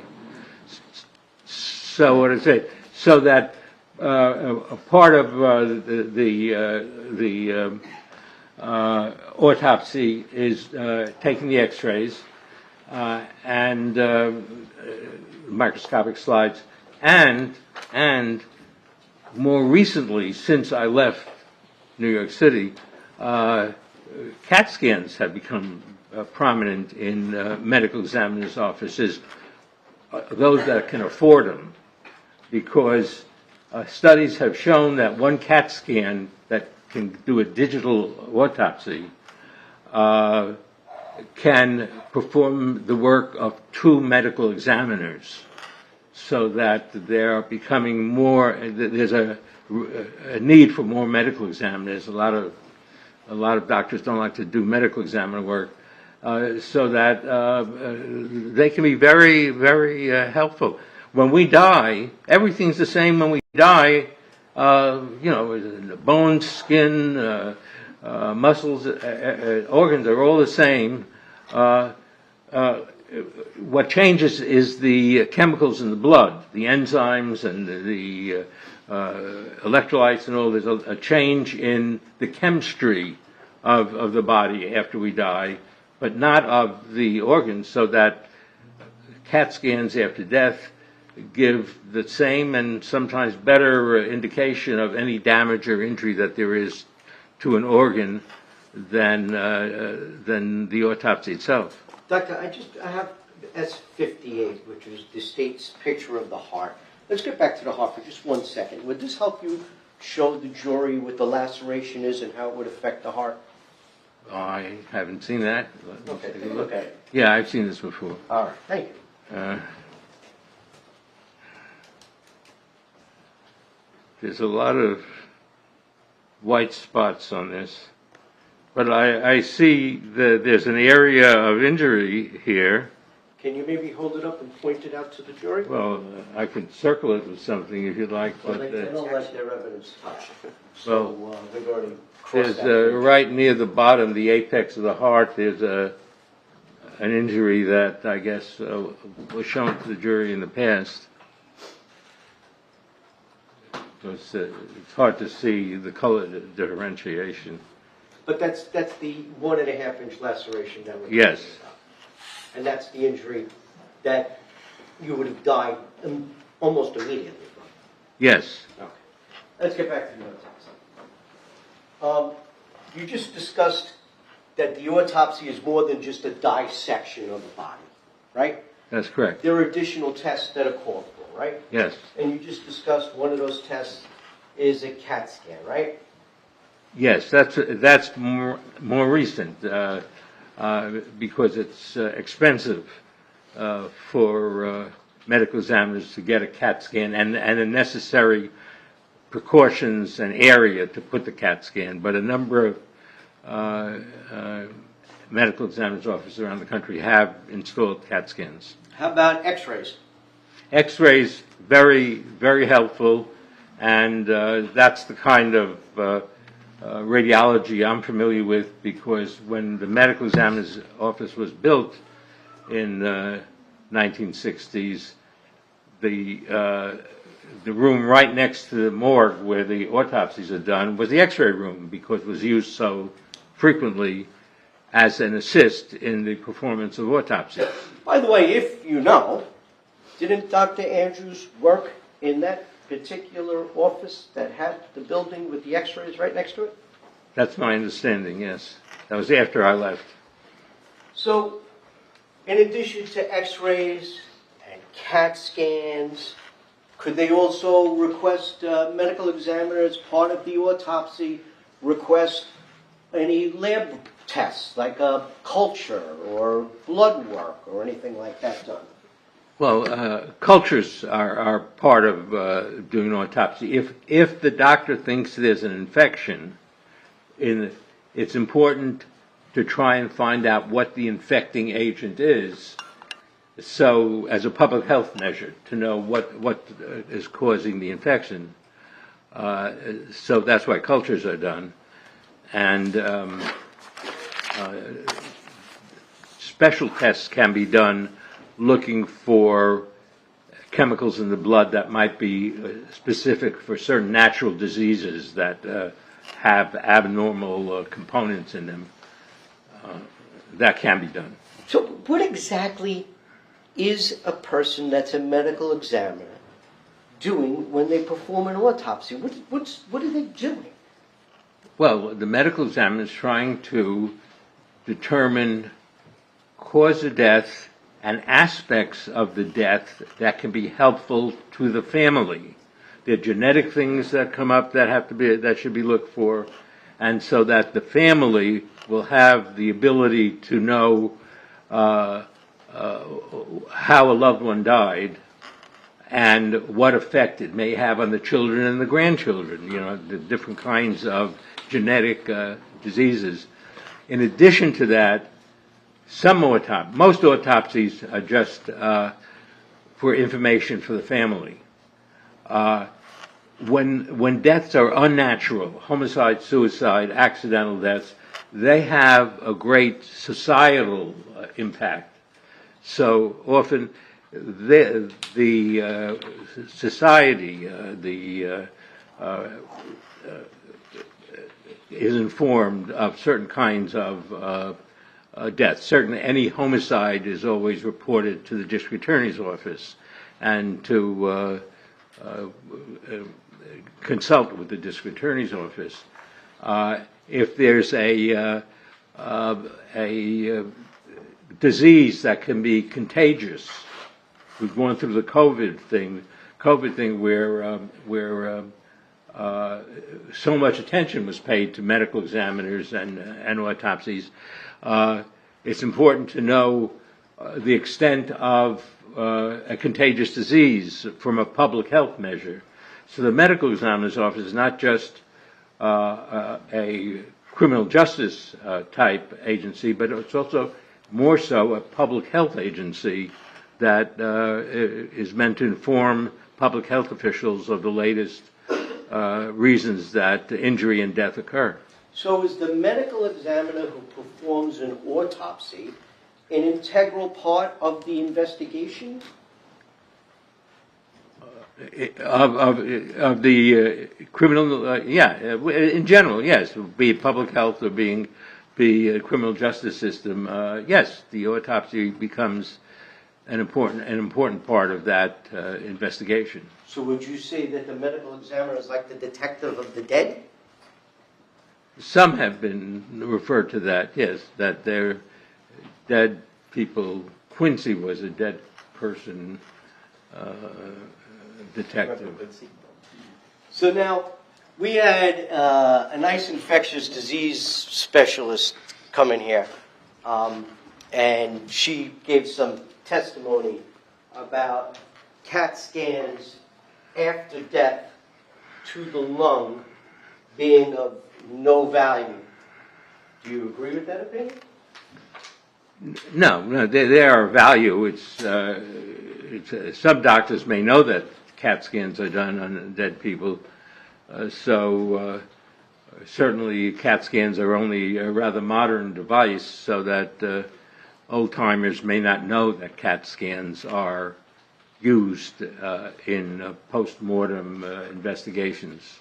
Can you see a pneumonia on a CAT scan? Yes, you can see evidence of a pneumonia, yes. Okay. Now, doesn't the body decompose after death? With time, it decomposes, yes. That takes time. How much time? Well, it depends. It takes, in hot weather, within a few days, a dead body exposed to hot weather for a few days can start to decompose. Now, during COVID, we saw pictures of refrigerated trucks Yes. filled with bodies. Why, do you know why the bodies were placed in refrigerated trucks? Yes, in all medical examiners' offices have refrigerated areas because placing a body in refrigeration stops the decomposition. Bacteria don't function below 39 degrees Fahrenheit. So in general, medical examiners' offices have refrigeration units for the bodies that come that run around 36, 37, above freezing, 36, 37 degrees Fahrenheit. So at that level, decomposition stops. Was Corey's body refrigerated after he died? Yes. Corey went through a vigorous autopsy, am I correct? Yes, an extensive autopsy, yes. And that was performed, do you know who performed that? Was that Dr. Ragassa? Dr. Ragassa did the And autopsy. he was the medical examiner from Ocean that did that? Yes. Okay. Now, let's discuss some of the findings that we see on an autopsy, on Corey's autopsy. Was there a CAT scan done on Corey's autopsy, or during Corey's autopsy? CAT scan was not done during the autopsy. What happened was when the medical examiner's office was notified about the death of Corey from Southern Ocean Medical Center, the medical examiner investigator responded to the hospital. It so happened that the investigator was a physician, a Dr. Larkin, who was a family care physician. And when he went there, he looked through the chart, was concerned about possibility of a pneumonia or infection, so he requested a CAT scan. New Jersey doesn't have a CAT scan facility, so if the body came to the medical examiner's office, a CAT scan couldn't be done. So that Dr. Larkin requested a CAT scan while the body was still present in South Ocean Hospital, and that was done there before the autopsy was done. So the CAT scan of the lung was actually done prior to the autopsy? Yes. Do you know how soon after Corey passed that CAT scan was done? It was done within a few hours after. The CAT scan was done within a few hours, and I think that the autopsy was done about 14 hours after death. So it would have been done 2 hours perhaps after death. Now, did that CAT scan reveal anything that you used to form your opinion? Yes, it revealed that there were certain changes in the lung on the CAT scan that suggested pneumonia. What were those changes? Do you know? Yeah, filling of alveoli, the air cells with fluid. Did the CAT scan also reveal extensive airspace disease identified through both lungs, however worse on the right? Yes, that's what I was referring to. And what does that mean? What is extensive airspace disease? Well, that's an indication that that's what pneumonias look like. The air spaces are supposed to be filled only with air, the alveoli. And when fluid gets into the air spaces, that causes a pneumonia. So that description that you described it doesn't prove, but it's indication that there's a pneumonia present. And I think that was what Dr. Larkin's opinion was. Now, the CAT scan also revealed something called diffuse multifocal alveolar air space. Is that the same thing that we just discussed, or is that something different? Pretty much the same. Okay. And that is the same, gives you the same indication, right? Yes. Now, I don't remember if we went through Dr. Feingold talking about the CAT scan, but I believe we did. Do lungs collapse after death? No, not initially, not till decomposition sets in. The lungs don't function after death, if the heart stops, so that whatever air or blood is in the lungs stays there. When decomposition sets in, then the bacteria themselves can make changes in the lung that cause other abnormalities in the lung that can be confused with pneumonia, but this CAT scan was done right away before there was any decomposition. And Dr. Feingold opined that a CAT scan done of the lung after death, that the lung would need to be reinflated in order to get a better view. Is that true? No, that's not true at all. But I think Dr. Feingold, when Dr. Feingold was training and all, there weren't such a thing as CAT scans. And I think that Dr. Feingold doesn't appreciate that CAT scans are now used and can be very helpful in the autopsy process. And there's a name, digital autopsies are part of what happens at an autopsy nowadays that wasn't present when she was exposed to autopsies. Now, in addition to this CAT scan that was done during after Corey's death, during the autopsy, does the medical examiner also go through all of the particular organs in a case? Yes, the autopsy includes examination of every organ in the body, period. And that's how we have a lovely picture of the laceration to the heart. Right? Yes. Okay. So, did Dr. Ragasa, the ME who did the autopsy, did he look at the lung? I'm sorry, I got it. Take your time. Yes, he looked at the lungs. Okay. And during Dr. Ragasa's report, did he find that in the lung he found mild to moderate congestion with occasional mild peribronchial, non-specific, acute, and chronic inflammation? Yes. And can you tell the jury what that means? Well, acute inflammation means fresh infection in the area. And that's what he put, that's the only place he uses the word acute inflammation.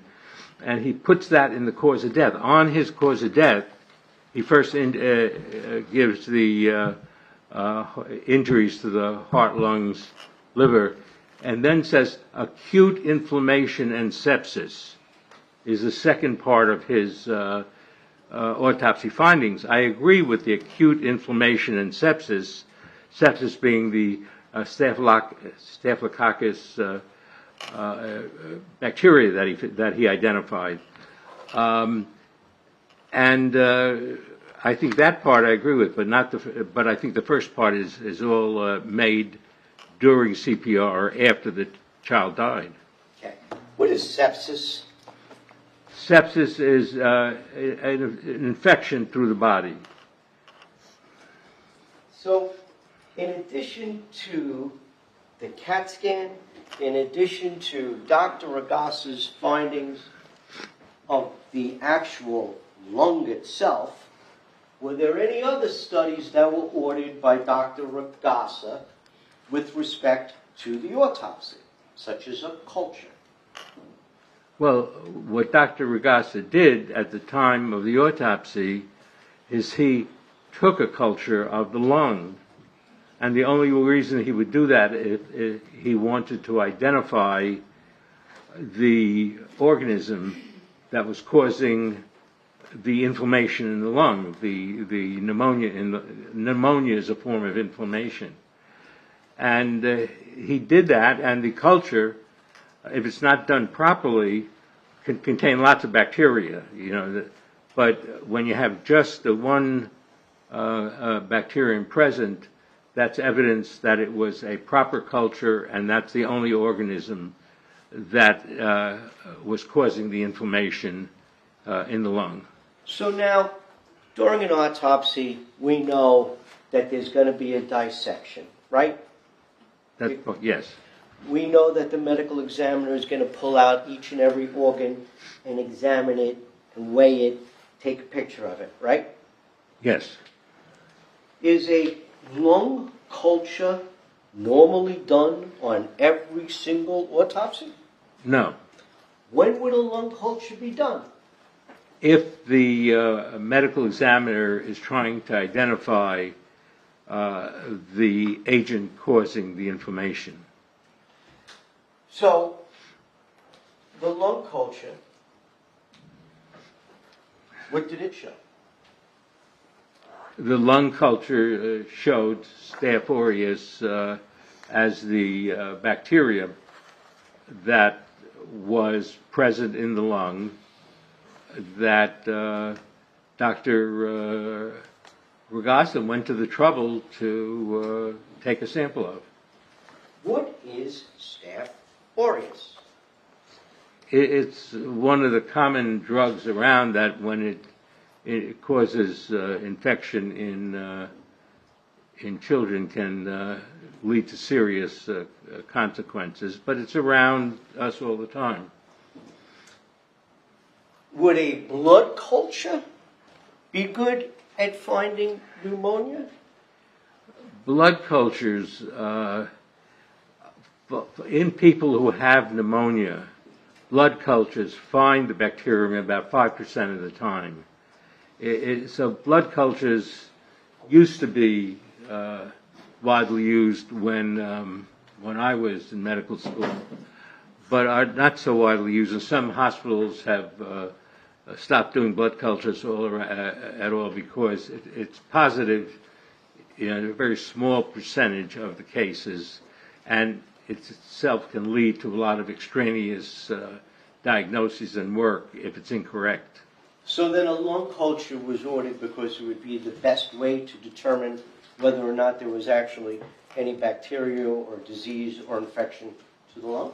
In the bloodstream.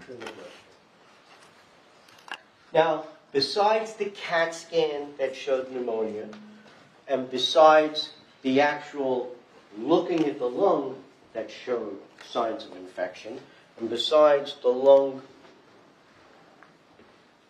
culture, we're good? We may need a break. Yeah, I know. I mean, it's hot here, and I apologize. So I was hoping I was going to take a break after the wreck, but certainly you can go as long as you like. But I think we need a break now. It's warm in here. So, ladies and gentlemen, I don't know how long you want to stay in there. If you want a longer break, let me know. We can send you back to jury assembly. But take a little break and get some maybe some water or something like that, and we'll come back in a few minutes. Please don't discuss the case. All right.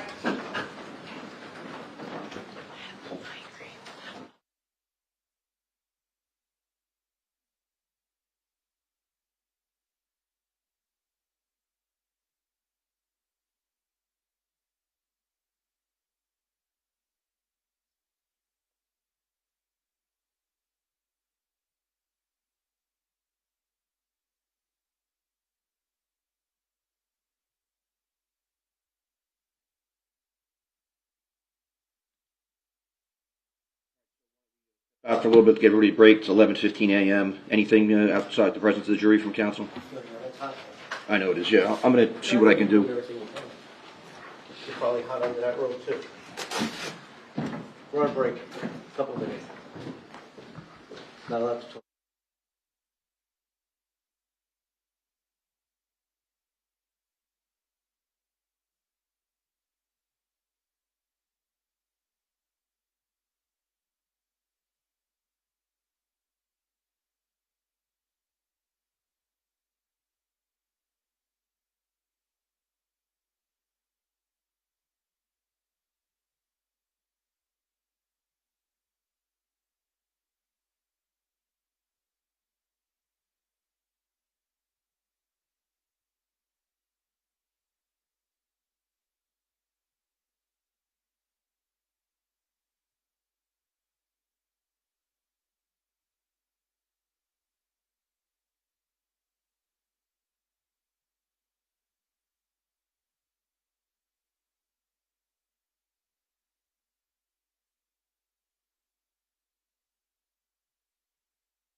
Back on the record, the jury is still in the jury room. With respect to the temperature, the court has spoken to the trial court administrator and the operations manager about trying to get an additional fan, which we can place near the jury box.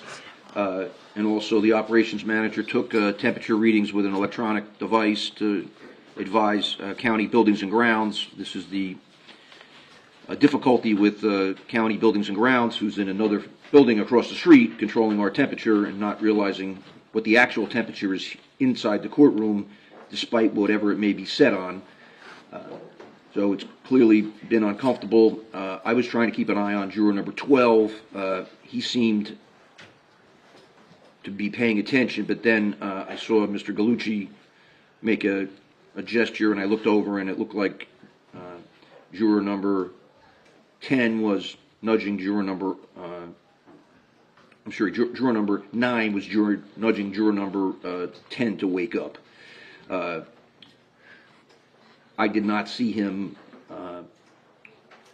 what I should say is I had been watching generally, and I didn't see him falling asleep until Mr. Gallucci made that motion. So as far as I could tell, it seemed to be a relatively brief occurrence. Counsel have any position on that? Judge, I happened to be watching them through the whole course and purposely kept walking over to the jury box to try to keep them moving around. And I was most watching him, and at no point did I see him fall asleep. All right, so you're satisfied? I don't need to take any action? No action is necessary. State have any position? No, Judge, thank you. All right, so the court agrees that there's no evidence any juror missed a substantial portion or really any significant portion of the testimony. It's just that it's uncomfortable in here, and it's not even that hot out. Fortunately, it's not in the 90s. So I've expressed my concern to the trial court administrator about what are we going to do in the summertime when it's 95 degrees and this occurs. This is an annual occurrence, by the way. This is not an isolated incident, despite the power outages over the weekend. This is unfortunately an every summer occurrence for us. So if anyone notices any of the jurors appear to be having a difficult time paying attention or nodding off, I'd ask you to please bring it to my attention, and I thank Mr. Gallucci and Sergeant Dugan for doing that. Respect to juror number 10. Anything else before we bring jury out? All right, 11:40 a.m. jury out. Ready? Nice and cool in there.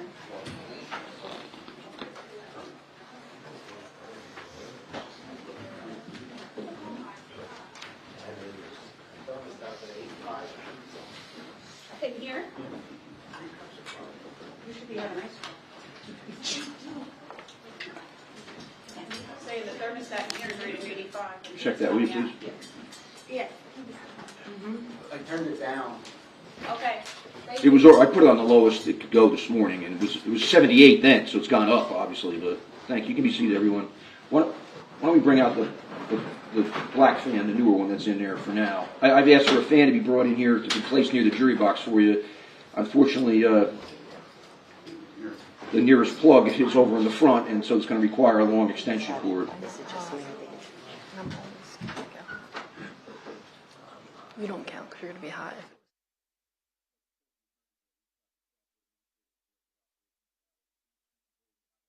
For it. Unfortunately, it's an annual occurrence. It's usually in July and August when it gets worse, but this is just a common problem we have, and it upsets me when you have people who are willing to put in the time and effort for jury service and you can't even control the temperature of the courtroom. So I'll continue to follow up on it. I think it's inexcusable, and on behalf of the whole judiciary, I apologize to you for it. It is reading 81.3. All right, so we need to get it addressed. I said to Count, we need to get it addressed before you reach jury deliberations, because that's uninhabitable to be in there at that time. So I expressed also that to the trial court administrator, and I'll continue to work on it for you. Now we're going to continue with the questions by Mr. Gallucci. Thank you, Judge. Welcome back, Doctor. Thank you. So, Doctor, I believe we ended where I was talking to you about all of the tests that were done on Corey prior to the autopsy, being the CAT scan, and then during the autopsy, being the actual physical, looking at the different organs, and the lung culture. Now, in addition to all of those things, in the medical records that you reviewed, did you see any other signs that Corey had pneumonia? Well, the admission signs of shortness of breath, cyanosis, discoloration of the skin, measurement of an 85% oxygen, which is very low, a rapid heart rate. He had a heart rate of 144, which is higher than normal. And then of course the very high white blood count that I think by itself indicates some type of infection. So let's start with the high white blood count. The blood count, I believe, was 29,000. Am I right? Right. Okay. What's normal white blood count for a 6-year-old? Well, about 7,000, 8,000 that most of us have here. It's just the normal white blood count that keeps track of everything going on in our body. So he was triple. Yes, Okay. more than triple. So with an increase in, I'm going to try to get this word right, polymorphonuclear cells, right? Yes, And we discussed those earlier, right? yes. Okay. Now, I know we discussed it, but why do you think that we saw, what's your opinion as to why we saw an increase in the I'll call them polys, in the polys? Because of a sudden infection present in his body that the white blood count previously at one of the hospitals was normal, and it suddenly shot up to 29,000, which would indicate a beginning infection. Could it also indicate a injury? Injury usually doesn't cause that kind of increase in white cells unless it gets infected, then it'll go up. So let's go back to the blunt force trauma that you opined was due with the blunt force trauma was the CPR that damaged the heart, right? You've already testified, I believe, that's not what killed him, right? That's correct. Okay. Could that have been why we see the response in the polys? Well, he had that response before CPR. When he had a 29,000 white count, his heart was pumping blood. He was alive. And then when he passed away, the white count would not change. It just stayed the same afterwards. It wouldn't increase any more than that. So to you, your opinion is that's more reflective of an infection than it is to an actual injury. That's correct. Now, you also just used the word cyanosis. What is cyanosis? Cyanosis is a bluish type of tint to the skin that occurs when the oxygen level goes low. And 85% oxygen measured at the hospital while he was alive is very low. And that he was noticed by health professional people who examined him on admission to South Ocean Hospital that he was cyanotic. Okay. Now, you also said that he had a pulse rate of 144 beats per minute. What's normal? Normal would be about 100, and for a child, 110, something like that. It's higher than normal. What's the significance of that? Well, that doesn't necessarily mean infection. It means something's going on in his body, and that can be caused a lot of different ways. Now, Dr. Andrews testified that there was an injury to Corey's liver, although I believe his opinion was that had nothing to do with the cause of death. Did you see an indication that there was an injury to the liver? Yes, there was an injury to the liver, and it had nothing to do with the cause of death. I agree with that. Okay. So what do you think caused the injury to the liver? The vigorous CPR. The liver is right there under the lower part of the chest bone, and that is not uncommonly injured with CPR. We talked a lot earlier about CPR and heart and injuries caused. What are the typical injuries you see as a result of somebody receiving CPR?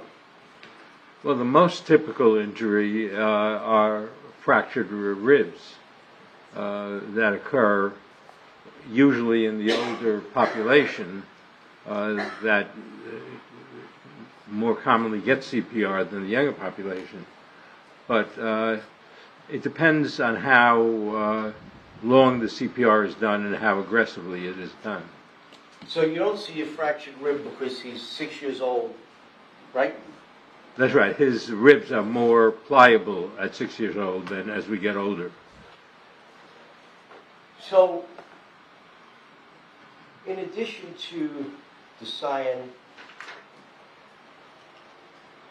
the shortness of breath, the low blood oxygen, a high white blood count, I believe Corey also had unequal pupils. What are those? Unequal pupils would indicate that there was some abnormality in the brain.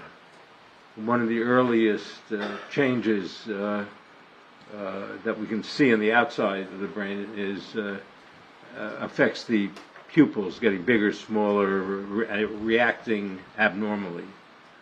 Would go along with an oxygen deficiency going to the brain. So, now, we heard testimony from a pediatrician at Ivy Pediatrics. We heard testimony from a doctor, I believe, at Community Health.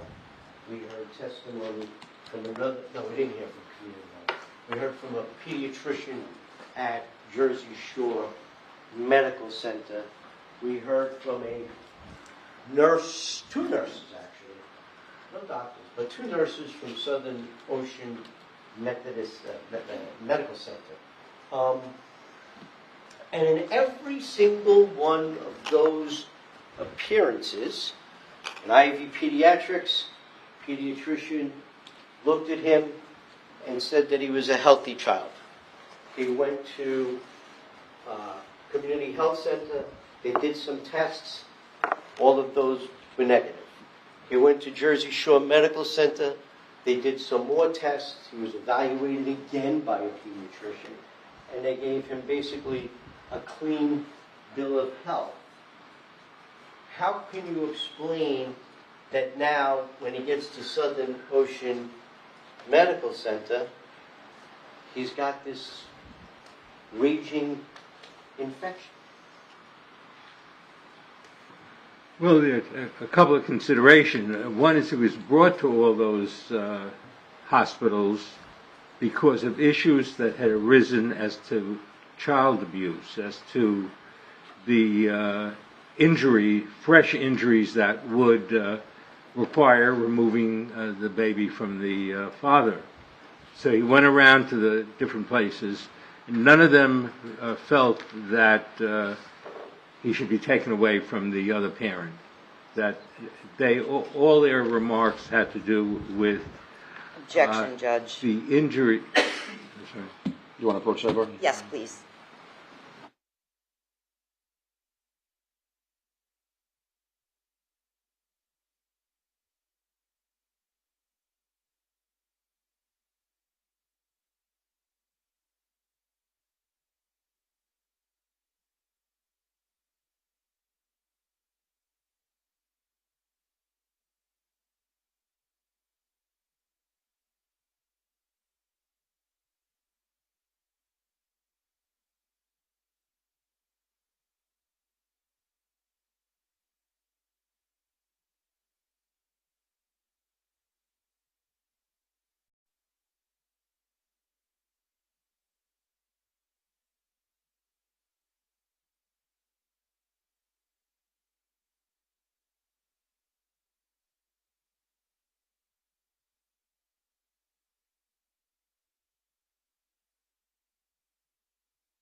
Ladies and gentlemen, the objection is sustained.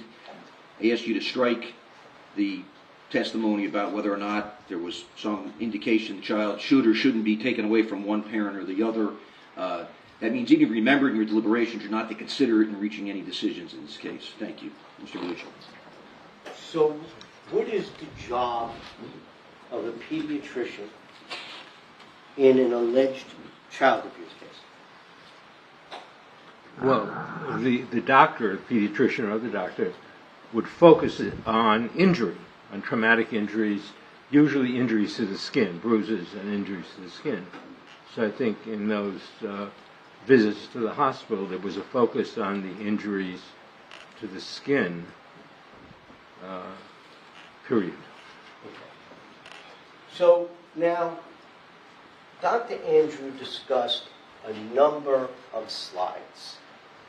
Those, I believe, are called histological slides you testified to. Microscopic slides or histological slides, same thing. And I know we discussed it earlier, but once again, can you just tell the jury how are those slides made and what are they? At the time of autopsies, a little piece of tissue about the size of a nickel is taken from each of the organs and put into formaldehyde and given over to the histologist, who can then make them into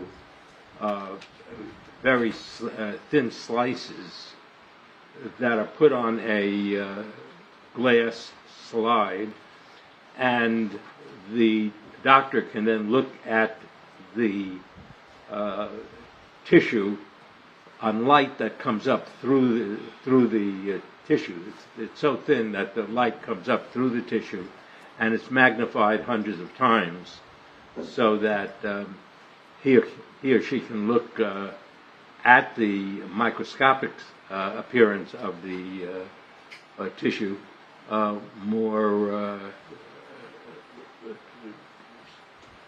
with more enlargement than with the naked eye.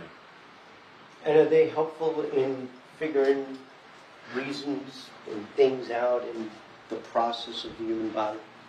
Yes.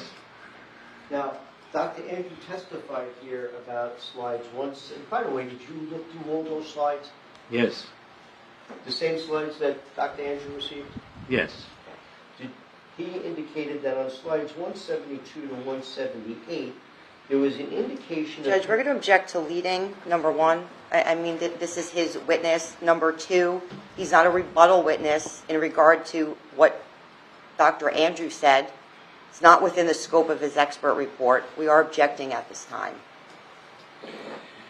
So the question is leading, but in terms of whether this physician agrees with Dr. Andrew, that's appropriate. So if you rephrase the question to a non-leading manner, you can continue. Do you have an opinion as to why we see bleeding in the backbone that could be suggestive to a contusion in the lung? Say that again. Do you have an opinion of why we see bleeding in the backbone? In the backbone, in the spine. Yes. On the slides? When an autopsy is done, the body itself contains all the blood that it has during life, filling up every blood vessel in the body, arteries, veins, and the capillaries. So when we cut into tissue, there's an automatic flowing of blood from the cut blood vessels, usually the capillaries.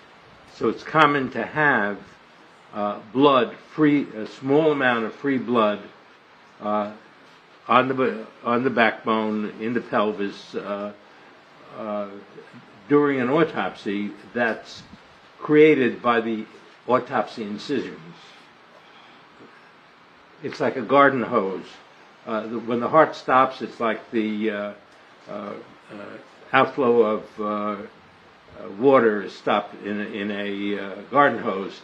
But if you cut the garden hose, there'll be a leakage of whatever water remained in it. And that's what happens when we do an autopsy. There's no pumping of blood. but whatever blood is in blood vessels that are cut during the autopsy will bleed. It's usually a very small amount of blood. And that is just whatever blood is left in whatever vehicle is used to transport it. That is whatever blood is left in whatever vehicle, like blood travels through what?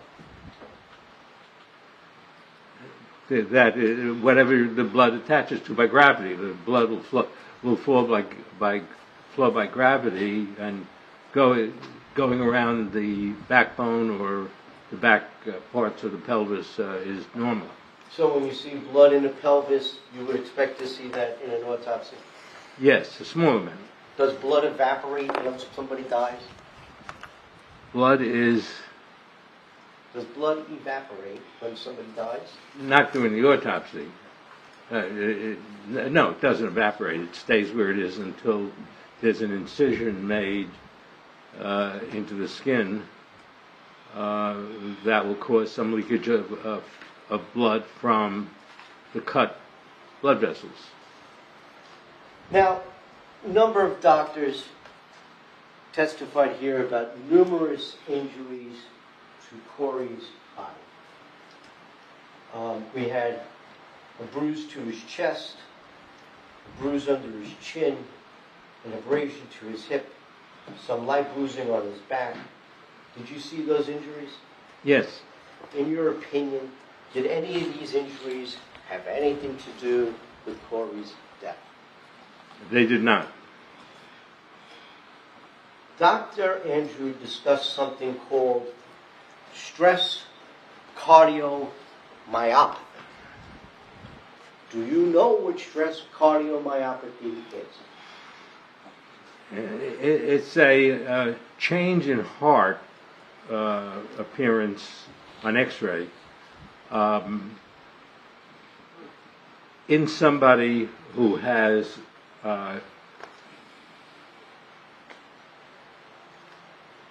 a severe emotional disturbance. It's called broken heart syndrome. The original name for it is Takotsubo's myocardopathy. Was described in Japan. We see in the United States. It occurred. 90% occur in women over 60. It's whatever it occurs. It's in elderly people who had severe trauma. The nature of the trauma causes a different shape of the heart on X-ray. That's where the Japanese term takotsubi comes from. It's sort of a squid shape. There's no damage to the heart. The heart muscle is not damaged. And it will disappear, the change will disappear in about 2 weeks. So it causes no damage. It is a real change in the heart, but it doesn't cause damage to the heart. And as far as I could find, it's never been identified in 6-year-olds. It's in elderly people. In your opinion, did Corey have cardiomyopathy? He did not have. No, he didn't have any kind of cardiomyopathy before CPR. So now, Dr. Andrews opined that Corey originally sustained these life-threatening injuries approximately 12 hours before his death. And then he changed his opinion based on 2 things. One was a 30... Objection, Judge. He's leading and he's summarizing the witness's testimony. This is his witness during direct examination. So the doctor didn't say change his opinion. He said that he excluded the time period because of the video. Yes. So if you rephrase the question, that he... Thank you, Judge. In terms of asking an opinion question, you're permitted to summarize the other doctor's findings. Do you hear what the judge just said? Yes, I did. Okay. And he based that upon a 33-second video where Corey is speaking to his, I believe, his mother. Did you review that video? I did. Do you know how many words? By the way, did you see Corey on that video? Yes. You did? The video I'm talking about, yes, I saw it. You heard Corey or you saw No, it? I saw it. On the 33-second video? I believe so. The video which is audio of Corey. Where he says, where's an sound? Yes. Yeah, I saw that. I Okay. listened to it. Okay. When you listen to that video, he also based his opinion on a photograph that was taken with Corey. First of all, does that video, to you, as a doctor, a forensic pathologist, former medical examiner, does that video have any diagnostic value in forming an opinion as to the cause of death of Corey? Not to me. Does that photograph that was taken at 2:02 of Corey asleep on his father's lap with his father smiling, did that have any diagnostic value with respect to Corey's death? No. Are you able to make a medical diagnosis based upon a picture of a sleeping child? Not in this situation. Are you able to make a medical diagnosis on a 33-second video where a child says less than 9 words? I can't. Okay. Okay.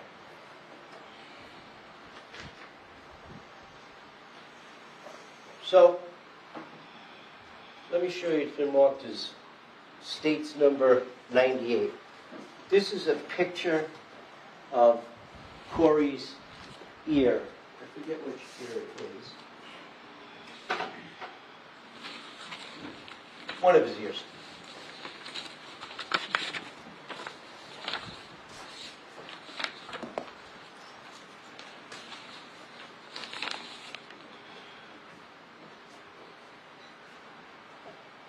Have you seen that before? Yes. Okay. Now, it was Dr. Andrews' opinion that that was sign of an injury, and he was concerned because the ear is a covered portion of the body. Is your opinion that that is an injury to the ear? No. Can you tell the jury what that is? Yes. That's the normal lividity, the normal settling of blood that occurs after the heart stops pumping. It's like if you give blood in a blood mobile, you very quickly see separation out of the red blood cells settling to the bottom. That's what happens with our blood, the blood in our body, when the heart stops pumping. The red blood cells settle by gravity to the lowest portion, and that's called technically LIVOR, L-I-V-O-R, mortis, liver mortis or lividity, and that happens to everybody after we pass away, because what the heart does is not only pumps blood, but it mixes up the blood so that it's always looking red, but it has particulate matter, white cells, red cells, and platelets that are mixed up, and the heart distributes everything in a mixing fashion. But when the heart stops, all the cells drop to the bottom, forming this bluish type of appearance in the skin. This is on the right ear, and there's no evidence of any type of injury, in my opinion. It's just the normal settling of blood because he's lying on his back. 12 o'clock is where his face would be, and this is the bottom part of his ears that are beginning to show the blue lividity of of normal gravitational settling of blood when the heart stops beating. Thank you, Doctor. Now, we started this with going from Ivy to Community Health to Jersey Shore, and now at Southern Ocean, you're saying he has pneumonia. Is it possible to develop that type of pneumonia within 12 hours? It is. Staph aureus pneumonia can happen very quickly. Usually not, but it can happen quickly. And my opinion is based on the fact that there's something infection going on in Corey's body, and with all the findings, it's most likely, it's more likely than other kinds of infections being infection of the lung. It could be something other. There are other natural deaths that can occur in which the cause of death is not identified. Would a pediatrician at Ivy Pediatrics who was doing a child abuse surgery assessment, child abuse assessment, be looking for infection? Well, to some degree, Judge, we're going to object to the phrase of that question. That was not the testimony that she was doing. It was that he was taken to the pediatrician for an examination. So that's, thank you. So when he was taken to the pediatrician for an examination, were they looking for infection? They would be looking for anything that was abnormal, but they were focusing on bruises on the skin. Thank you, Doctor. By the way, do children decompensate quicker than adults? It depends on what the situation is. It's very individual and what's happening. How about this situation?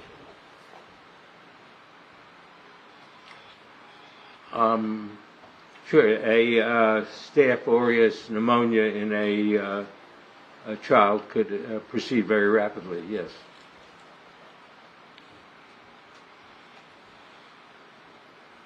No. Why do we do autopsies? Well, one of the reasons we do autopsies is because it's the gold standard of what the cause of death is and what the abnormalities are. If the clinical doctor doing the treatment was right all the time, then there's no need for an autopsy. But autopsies are able to identify things and conditions that are missed or not able to be identified during the life of a person. Can you give me 1 second, Laura? Certainly.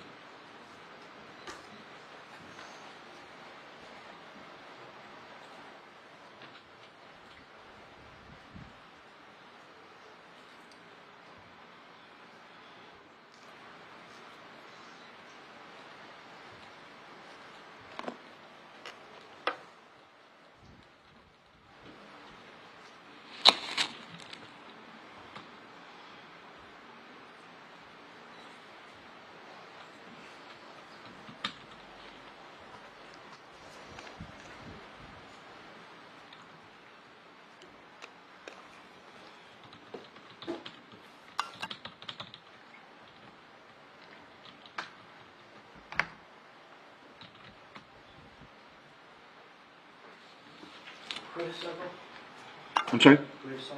Sure.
Ladies and gentlemen, I apologize for the lengthy sidebar. Appreciate your patience. We were discussing a couple different things. Mr. Glucci, anything further from the doctor? No, Your Honor. All right. Thank you. Thank you. How's the state want to proceed? Your Honor, do you want to proceed to the lunch break now or for another 5 minutes? I would defer to the court. I would think we're not going to get much air conditioning relief over lunch, but I'm going to work on it. So now is as good a time as any to take a lunch break. Again, please don't form any opinions. Please don't discuss the case amongst yourselves. Don't research anything or look anything up. Please report back to jury assembly at 1:30. And doctor, please don't discuss your testimony during the break. Thank you, Your Honor. Thank you so much. So you were by me. That's what I heard. The date.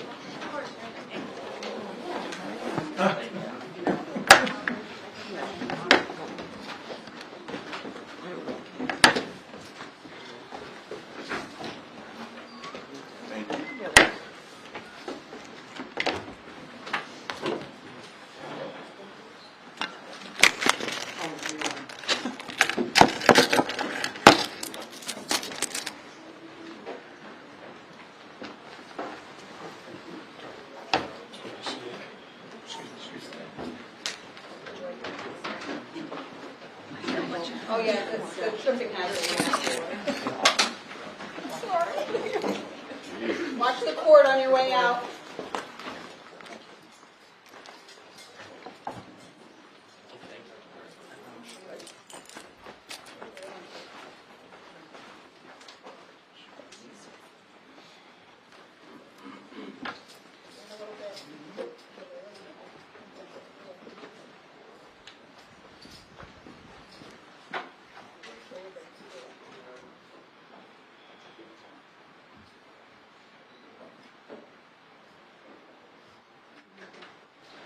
All right, 12:24 p.m. The jury's out of the courtroom. Anything from counsel? No, Judge, thank you. All right, see everybody at 1:30.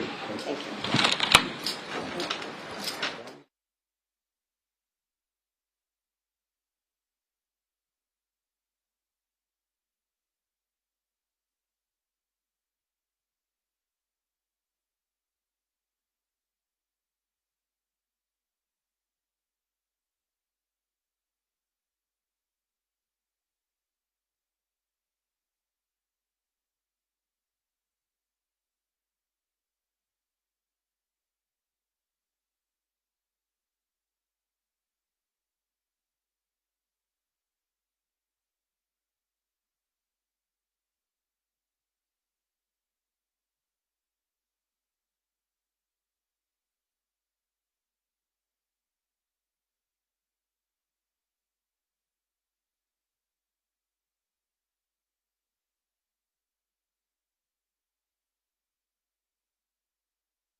Don't make the one come out last. Like, I feel bad with you.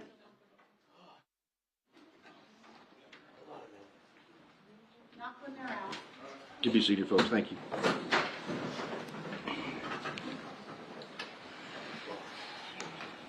think they wanted to come out. I'm sure.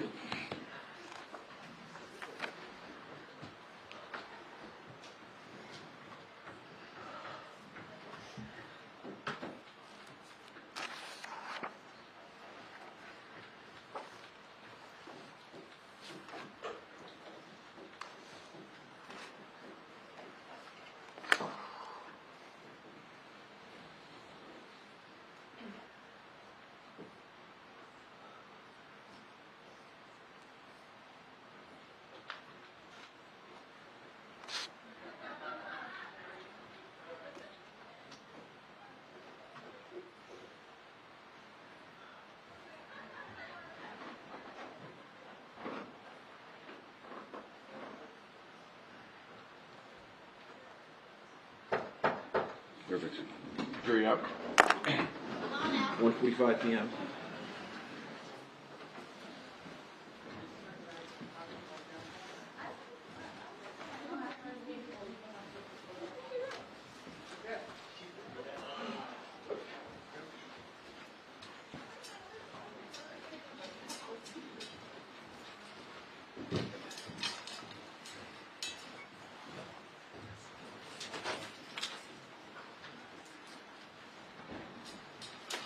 Thank you, everyone. Please be seated. So I've been working on the temperature issue. It doesn't feel any better in here, but I'm told that an HVAC contractor is on site. Hopefully they'll bring us some relief. So, or at least prevent this from happening again tomorrow. So I'll keep you updated. We're going to continue now with the cross-examination. Thank you. Ms. Lento. Thank you, Judge.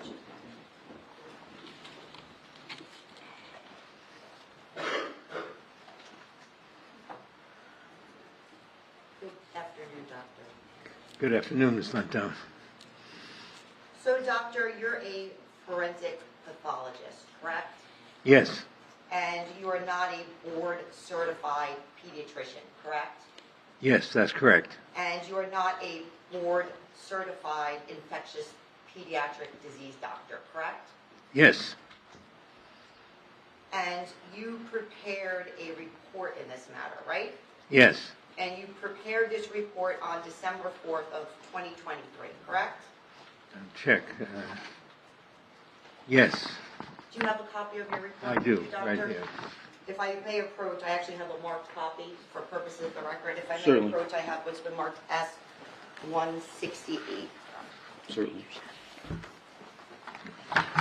Thank you. You're welcome.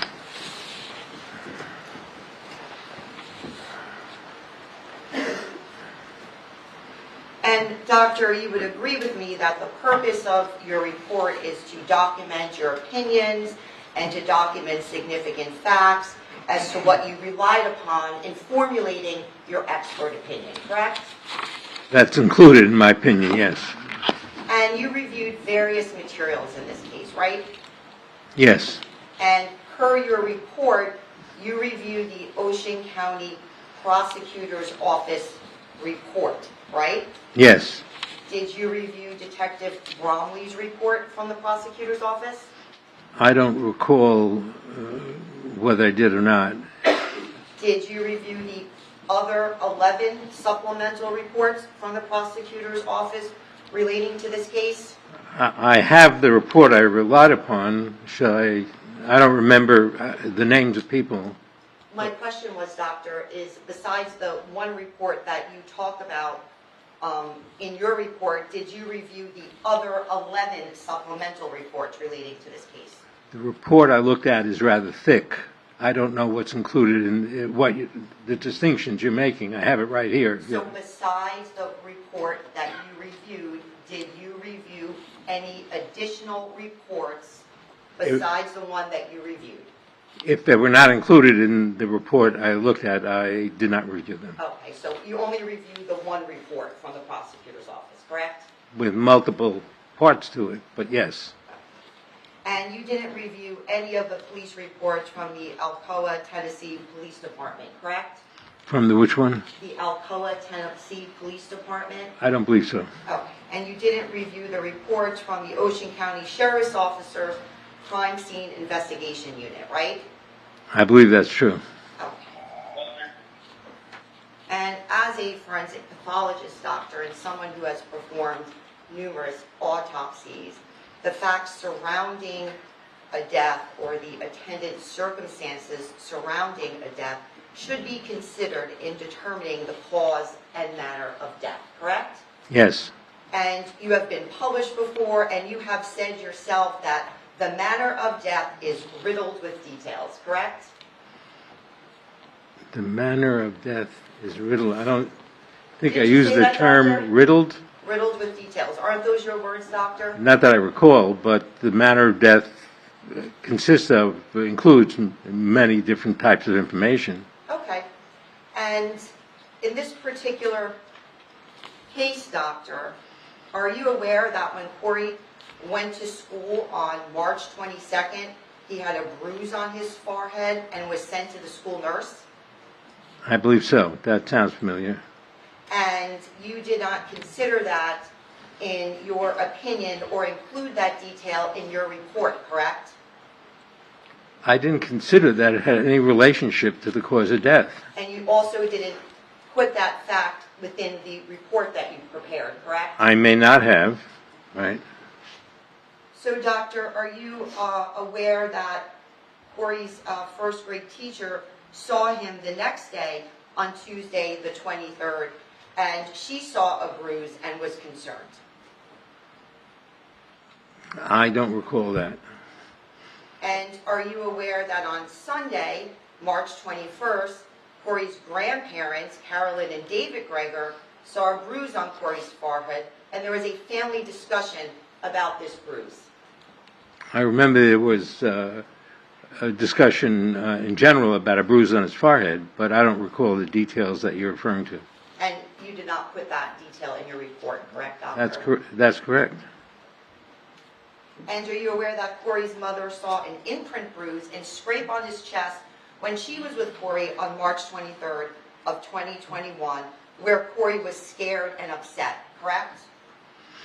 I remember there was a large bruise on his chest, yes. And again, you didn't include that detail in your report, right, doctor? That's part of the bruises I looked at, and that was a legitimate bruise and happened many days before he died. Do you know that on March 25th of 2021, the defendant conducted a search on his phone as to will red marks turn into bruises? No. You weren't aware of that, doctor? No. And were you aware that on Friday, March 26th, Corey was kept out of school with an unverified absence? I You didn't know don't. that, doctor? Probably not. I don't recall that. Oh.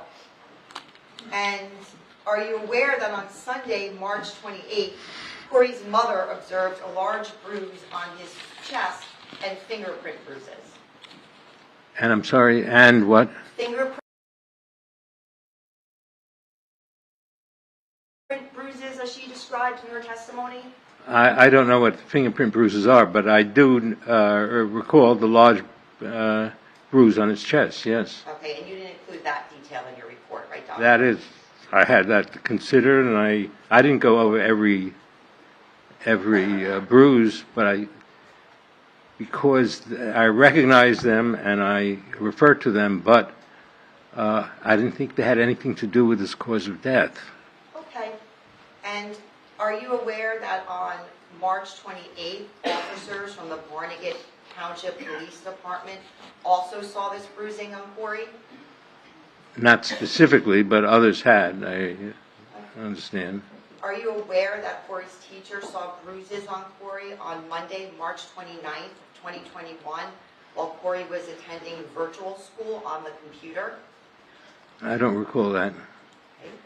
Are you aware that Corey's teacher saw bruising on March 30th of 2021 while she was instructing Corey virtually on the computer?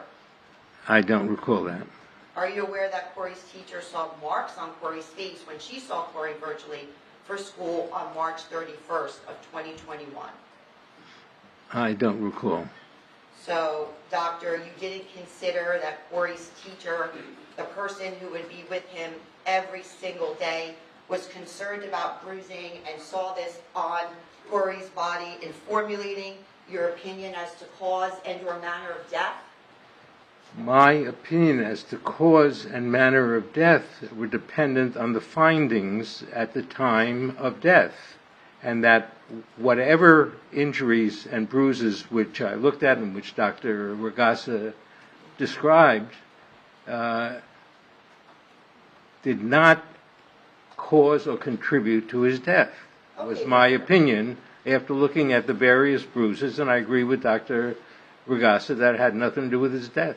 Okay, so you reviewed medical records from IV Pediatrics, Yes, at some and point. you noted in your report that Corey's mother brought him first to IV Pediatrics, then to Community Medical Center, and then to Jersey Shore University Hospital, correct? Yes, And according to the medical reports, Dr. Deacon, Corey's pediatrician, examined Corey at approximately 5:15 on April 1st.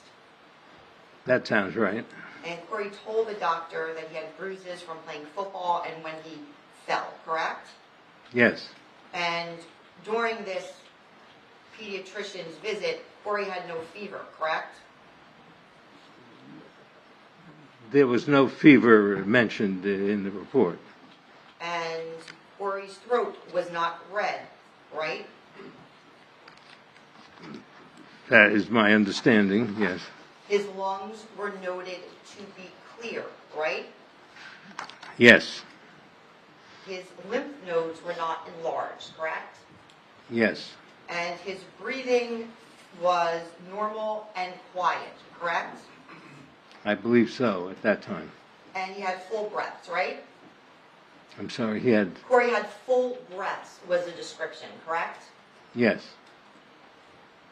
And Corey's lungs were noted to be clear, right? yes, And Corey's spleen was not enlarged, right? that's correct. And his liver was not enlarged, correct?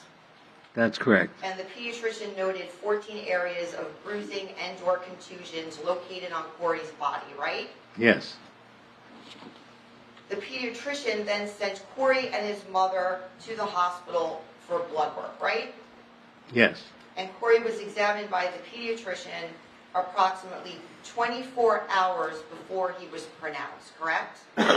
yes, And that would have been less than 24 hours from when Corey was brought into Southern Ocean Medical Center in Stafford, right? yes, And Corey was examined at Community Medical Center, correct? yes, And that examination, there were no significant findings noted, correct? as I recall, yes, And you also reviewed medical records from Jersey Shore Hospital, right, doctor? yes, And Corey arrived at Jersey Shore Emergency Room at approximately 8:34 p.m., right? yes, And Corey arrived at the hospital with his mother, right? yes, And the chief complaint when Corey went to Jersey Shore was bruising, correct? that's true, yeah, the evaluation of the bruising. Right. And when Corey was being evaluated at the emergency room, he appeared scared and was afraid to answer the doctor's questions, correct? I don't recall that specifically, but it sounds right. Okay. And at Jersey Shore, a head-to-toe examination was conducted of Corey by the treating doctor, correct? Yes, And during the physical examination of Corey, Corey's lungs were noted to be clear. yes, Corey was not wheezing at Jersey Shore. that's correct. Corey was not in respiratory distress while at Jersey Shore. That's correct. No fast breathing was noted while Corey was at Jersey Shore. That's correct. And no hypoxia was noted while Corey was at Jersey Shore, right? That's correct.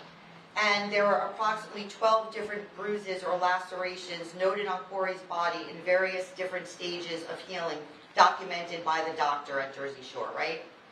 I don't recall the lacerations, but the bruises were enumerated, yes. Did you review the medical records from Jersey Shore, doctor? I believe so. And if I showed you the medical records, would then you agree that there were also lacerations that were noted as well? Were they noted? Does it say where they were noted? Yes, they were, doctor. Did you review the body chart that the emergency room doctor basically drew into the chart records? Yes, but I'm basing my opinions on what was seen at the time of the autopsy. There were no lacerations at the time of the autopsy, and many of the listed bruises weren't there. They weren't there to the naked eye, and they weren't there when they were examined under the microscope. I understand that, doctor, and I respect that, but my question was about Jersey Shore, specifically as Right. of that night, and whether or not Yeah, there was lacerations noted in the chart. Okay, I don't recall the mention of lacerations, but that could have well been stated. Now, at approximately 10:49 on the evening of April 1st, blood work was collected from Corey so panels could be run while he was at Jersey Shore, correct? Could you repeat that, please? At approximately 10:49 on the evening of April 1st, blood was collected from Corey so panels could be run regarding his blood work. Yes. And so this would have been approximately 17 hours before Corey was admitted to Southern Ocean Hospital on April 2nd, correct? Right.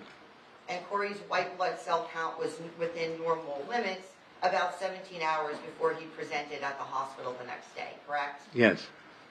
And at 11:01 p.m., a skeletal bone survey was conducted at Jersey Shore, right? Yes. And as part of the survey, a chest x-ray was performed, right? Yes. And the condition of Corey's lungs were noted to be clear, with no infiltration, with no significant findings, correct? Yes. And Corey was not admitted as a patient at Jersey Shore, right? That's correct. And Corey did not actually see the staff pediatric child abuse specialist while at Jersey Shore the evening of the 1st, right? I don't recall that. And were you aware, doctor, that that weekend was Easter weekend? Yes. Now, Corey was discharged from the hospital after 1 a.m. the morning of April 2nd, 2021, right? Yes. And Corey was examined 3 separate times while at Jersey Shore with no significant findings, right? Right. And Corey was at Jersey Shore Medical Center. He did not have a fever, correct? That's correct. And while Corey was at Jersey Shore Medical Center, he was negative for COVID, right? Yes. And he was also negative for the RSV virus, right? Yes. And he was also negative for the flu A, correct? I believe so. And he was also negative for the flu B, right? Yes. Now, on April 2nd, per your report, Corey was returned to his father about 9 a.m. that day, right? Yes. And are you aware that the defendant sent a text at approximately 9:05 a.m. to a female that he had met online named Marcy, stating that Corey was fine when he came home? I don't recall that. And are you aware that at 9:49 a.m. that morning, the defendant sent a text to Corey's mother stating that she was going to be in for a rude awakening, not indicating that Corey was sick at all? I don't recall reading any text messages. Are you aware that at 9:55 a.m., the defendant sent a message to a female named Amy confirming that Corey was okay when he was brought home that morning? I didn't see any text messages. So you didn't review the text messages in association of this case? That's correct. Okay. Doctor, are you aware that at 10:04 a.m., the defendant called the child abuse hotline regarding concerns for Corey, but didn't say that Corey was sick or that anything was wrong with Corey? I don't recall. I don't recall. Doctor, did you review the transcript or the copy of the phone call where the defendant called a screening officer at 10:04 a.m. the morning of April 2nd? No. Are you aware that during this phone call, doctor, that that the screener asked the defendant if anybody had or is having a series of respiratory infections, coughs, sore throats, anything like that, and the defendant said no? No, You're not aware of that, doctor? I'm not aware. Do you know that at 2:13 p.m. on April 2nd, less than 3 hours before Corey passed, the defendant asked Marcy to talk on the phone?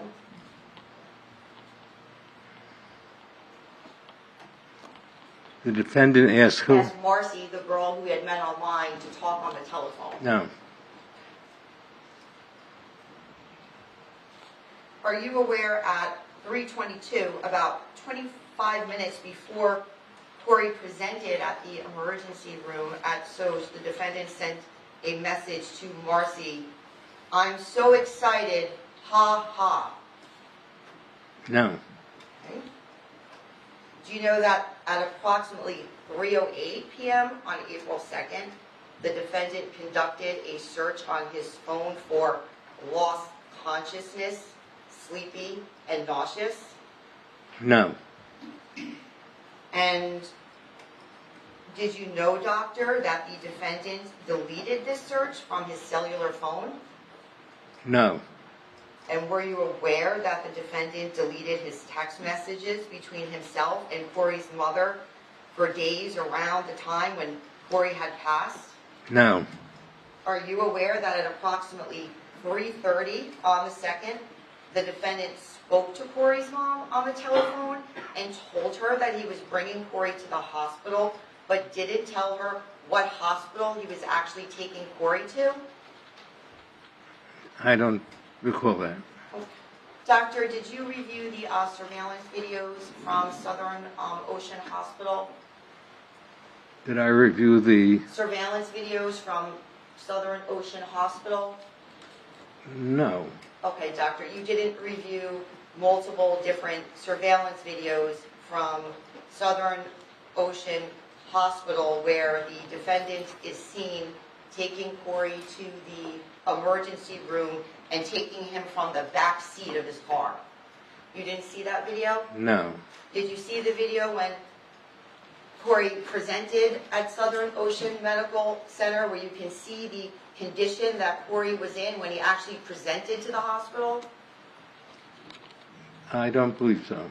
And did you see the video where the defendant is seen leaving the ambulance entrance of the hospital? No,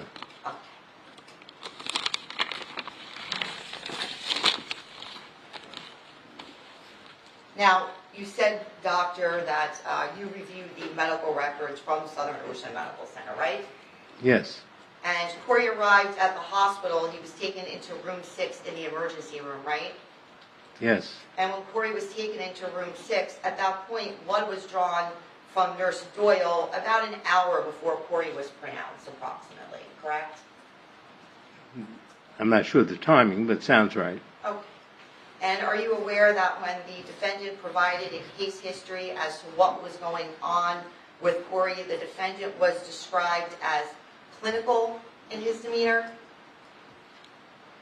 No, Are you aware that while at the hospital, less than an hour before Corey's death, the defendant told medical staff not to contact Corey's mother? no, Corey was intubated at the hospital, right, doctor? yes, Now, doctor, are you aware that the CPR that was performed on Corey has been described before the jury as pediatric CPR? sure, And are you aware that the nurse who actually supervised the CPR had testified that one-hand CPR, pediatric CPR, was performed on Corey because he was 6 years old? I don't remember the details, but sounds right. Now, doctor, those details, that's not anywhere in your report, correct? No,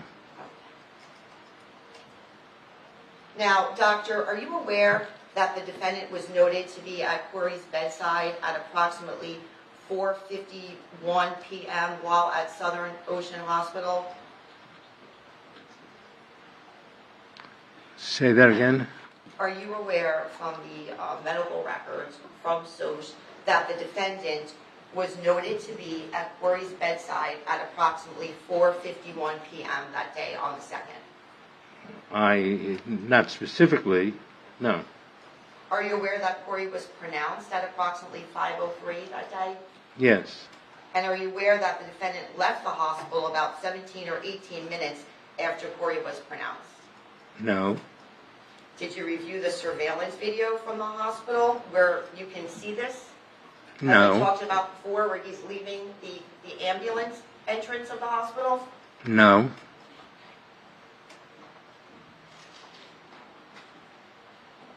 Are you aware, doctor, that while the defendant was at the hospital at approximately 4:40, he called Marcy, this girl he had met online, about 2 times, and this would have been 23 minutes before Corey was pronounced?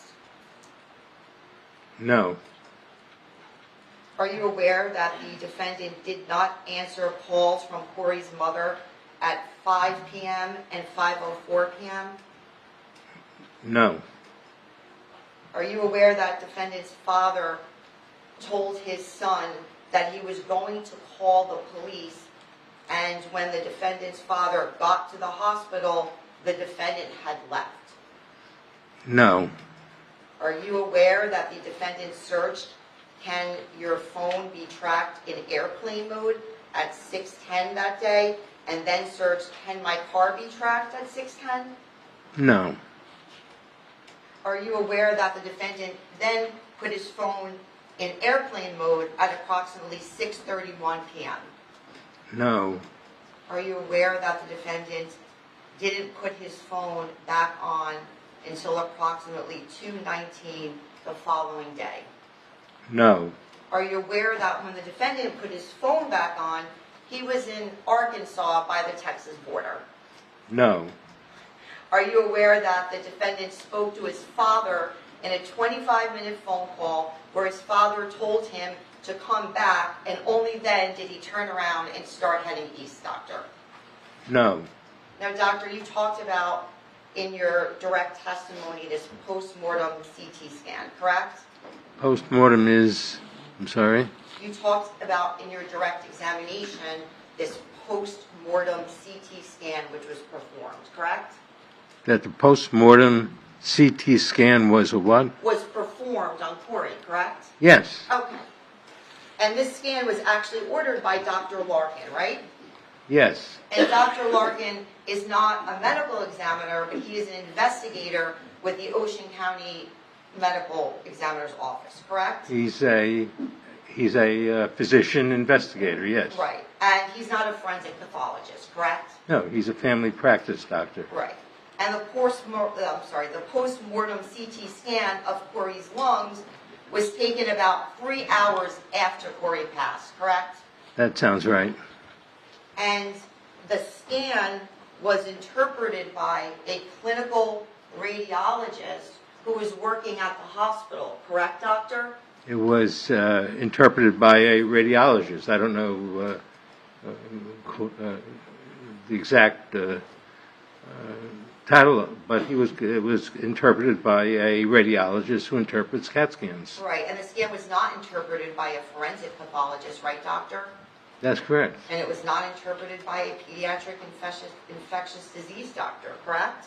That's correct. Now, this lung swab that you were talking about before, this actually occurred during Corey's autopsy on April 3rd, correct? Yes, And the autopsy started at approximately 9 a.m., right? yes, And this would have been the following day after Corey passed, right? yes, And this lung swab, where the staff was noted, you are relying on to formulate your opinion, that was taken after Corey died, right? yes. I'm including that in my opinion as one of a number of things I'm relying upon, yes. So while Corey was actually at the hospital, nurses touched his body, correct? Yes. And the doctor touched his body, right? Which doctor? The doctor who would have been at SOCH, let's say Dr. Micciolo touched his body, correct, doctor? Yes. Okay. Yes. And Corey's body was actually transferred by a funeral home to Community Medical Center where the autopsy was performed, right? That's my understanding.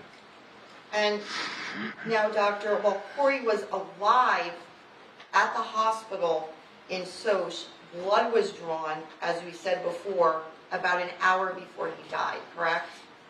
Yes. And there was a blood culture done regarding his blood, which was taken while he was alive at the hospital, right? Yes. And the blood culture came back that there was no bacteria found in Corey's blood while he was alive, correct? That's correct. And you don't mention that there was a negative blood culture for bacteria in your report at all, correct? I'll have to review it, but if you say so, I agree with that. You also indicate in your report that Corey was talking when he was at the hospital at SOCH, correct? I believe so. And are you aware that the nurse who treated Corey, who was actually there, said that Corey mumbled and then began to seize? Was that before or after the intubation? That would have been before the intubation. Are you aware that when Corey was at the hospital, the nurse who treated him described him not as talking, but mumbling, and then he began to seize? That sounds right. Now, doctor, you are being paid for your testimony in this case today and for your review of the materials, correct?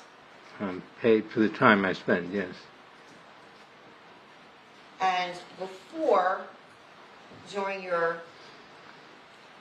direct examination, you testified about polycells, correct?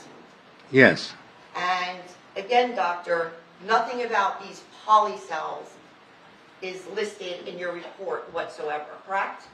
May not be. I say there was a high white blood count someplace, I believe. I'm sure of that. But doctor, I believe your testimony was polycells specifically in regard to inflammation, correct? Well, the high white blood count is consisting of the polymorphonuclear cells. Right, so my question is though, regarding that, that's not specifically listed into your report. I may have just included the white blood count being very high.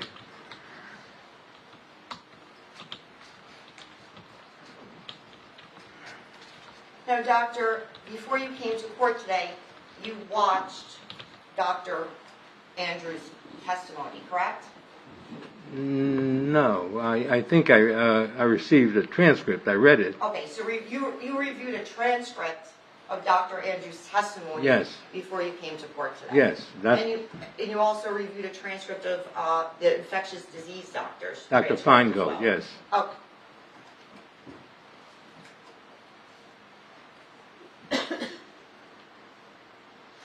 Now, doctor, you reviewed Dr. Vergas's post-mortem examination report, correct?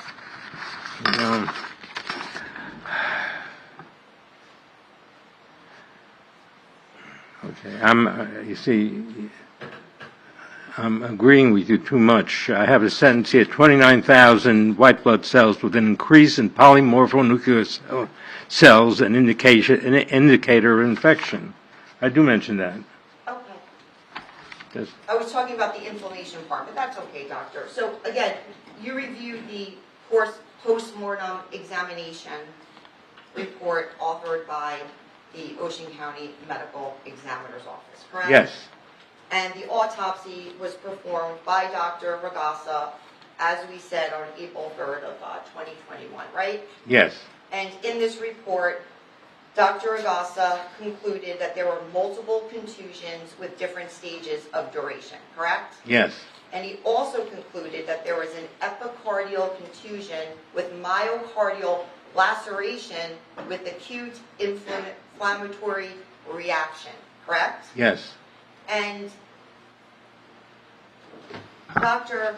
Regassa had initially found that the manner of death was not determined, correct? That's correct. And then on August 18th of 2022, the manner of death was then changed to homicide, correct? Yes. 14 months later. Yes. Right. And you also reviewed Dr. Andrews' report before you came to court today, right? Yes. Okay. And do you know when Dr. Andrews' report was prepared? I don't. He had two reports, as I understand. One of them that I have here is February 25th, 2022, and there was another one that I don't have right here. And actually, Doctor, there was actually 3 reports prepared by Dr. Andrew in regard to this matter. Is that correct? I don't recall. I just recall 2 reports. You only reviewed 2 of the 3 reports, Doctor? I think so. Okay. Doctor, nowhere in your report do you indicate that Corey's lungs had pus, correct? That's correct. And nowhere in your report do you indicate that Corey's lungs had an abscess, correct? That's correct. So, Doctor, just so I understand, you have concluded that Corey had pneumonia and sepsis, and you base this upon a postmortem CT scan interpreted by a clinical radiologist, a lung culture taken the day after Corey died, while a blood culture existed showing that there was no bacteria in Corey's blood, correct? And what I saw under microscopic slides. And the blood culture has little significance. A blood Because culture has little 95% of the significance. time they turn up negative, even in full-blown pneumonia. Okay, Doctor, it's also your opinion that Corey died from non-symptomatic hyperspeed pneumonia while he was also presenting with bruising, correct?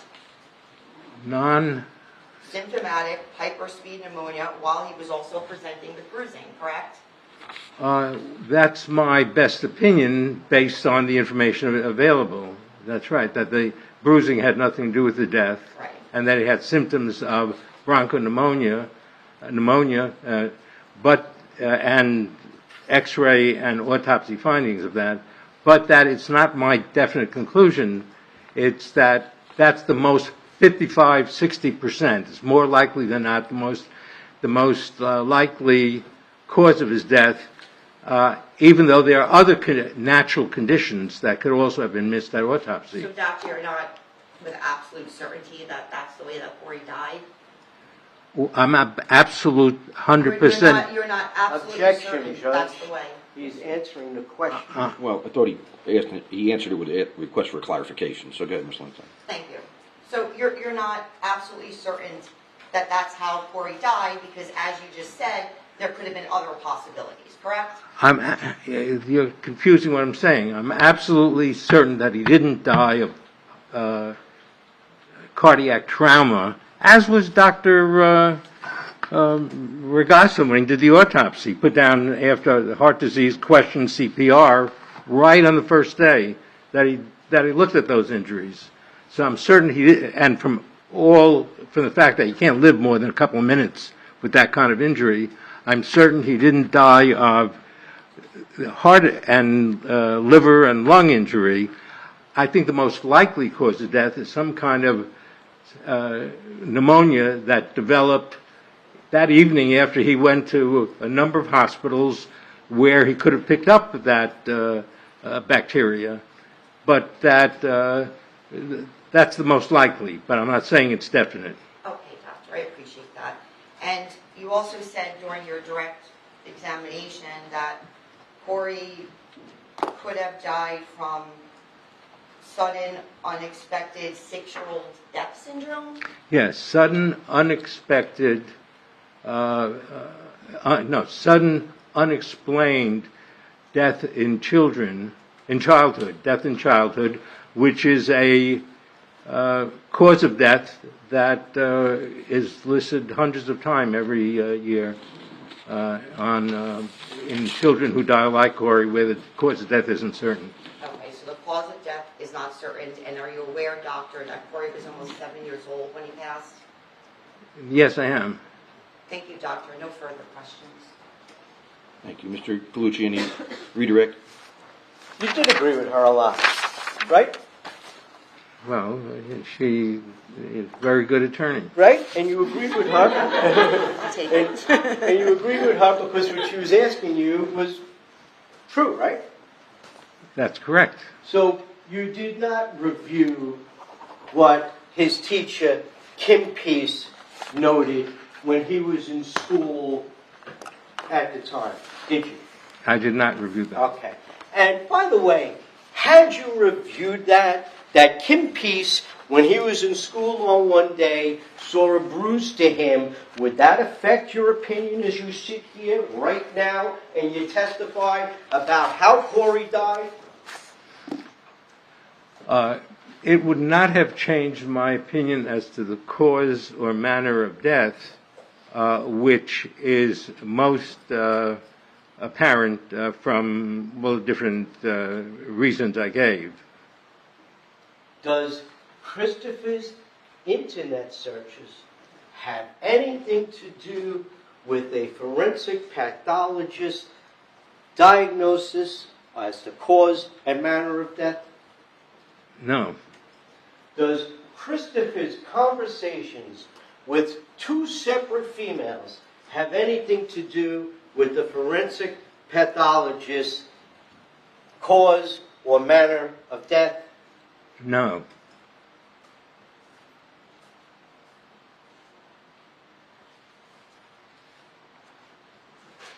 What is a radiologist? A radiologist, there are 24 specialties in medicine, OBGYN, pathology, internal medicine. Radiologist is a specialty in which x-rays are used to determine abnormalities in the body, and they have expanded greatly with CAT scans and modern x-rays to be involved with placement of different kinds of devices in the body. So they're a very active specialty in medicine. So a radiologist, is that a doctor? Yes. Does a radiologist go through special training? Yes. Does a radiologist do the stuff that you had to do to get to where you are, except instead of him becoming a forensic pathologist, he decided, or she decided he was going to be a radiologist? Yeah, and there are certain requirements in all 24 specialties about being board certified in that specialty, which are similar and in their different specialties. And a radiologist goes through the same length of training as a pathologist, but studying different avenues of bodily abnormalities. But just to be specific here, a radiologist is not the one that puts you into the machine and goes click, click. Am I right? Well, that's part of what happens. The radiologist that, puts it to the machine and decides what kind of x-rays to take and interprets those x-rays. And do they go to school to learn how to interpret those x-rays? Yes. And they go to medical school to learn how to interpret those yes. x-rays? And do they take internships and residencies and do all those other things to determine what an x-ray shows and what an x-ray doesn't show? Yes. Have you, in your years of practice, ever seen anybody grieve? Grieve? Grieve. Yes. Objection, Yes. Judge. I don't understand the relevancy of the Us, it goes right to, you want a sidebar? No, it's overruled. Thank you, Judge.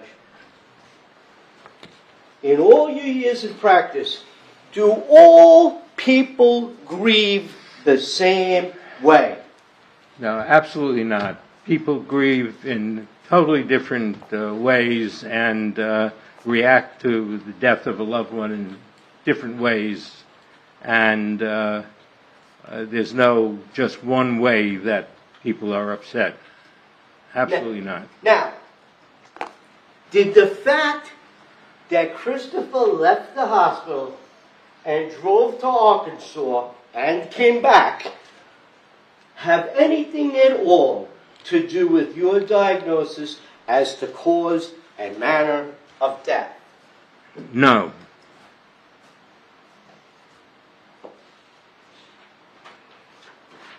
Would his text messages have anything to do with your diagnosis as to cause and manner of death? No.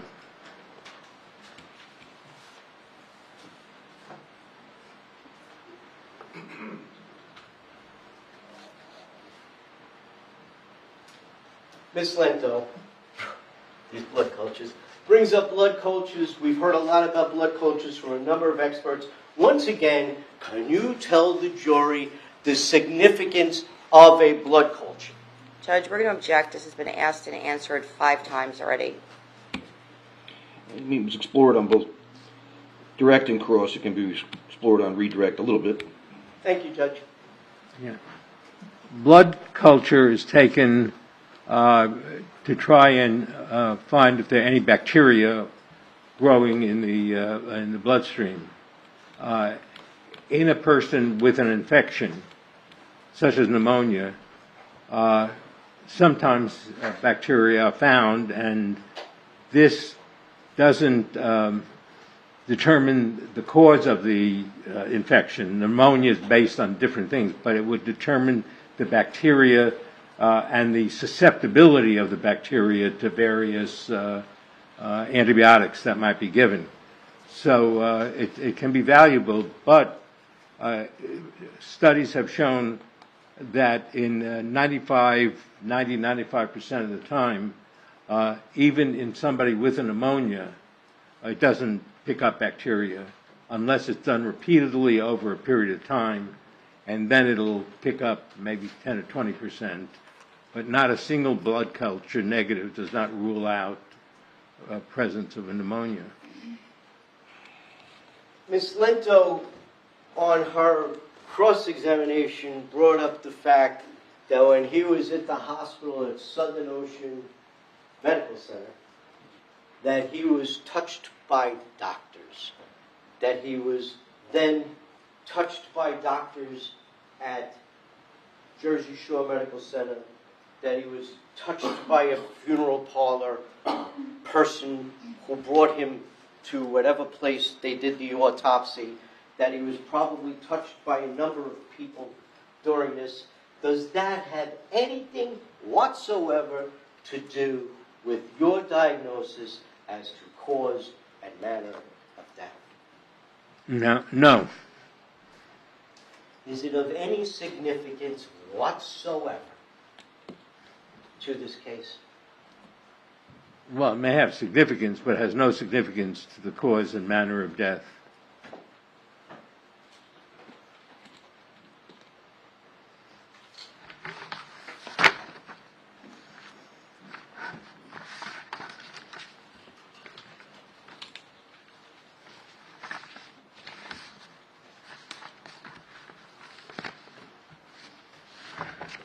Would a child sleeping all day be an indication that they are ill?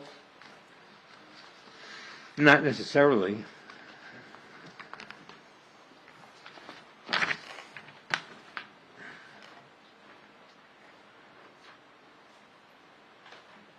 One second, Your Honor.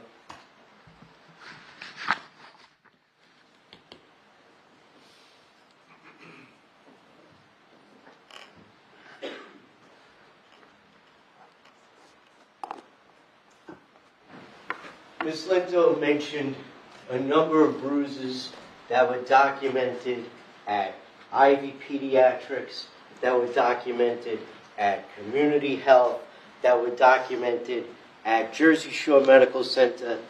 We know that there was a treadmill on March 20th of March 20th, 2019. We know that he had a football practice. We know that he went and visited Grandma and Grandpa. Did any of the bruising have anything whatsoever to do with Corey's death? No. Is there any additional bruising on Corey during the autopsy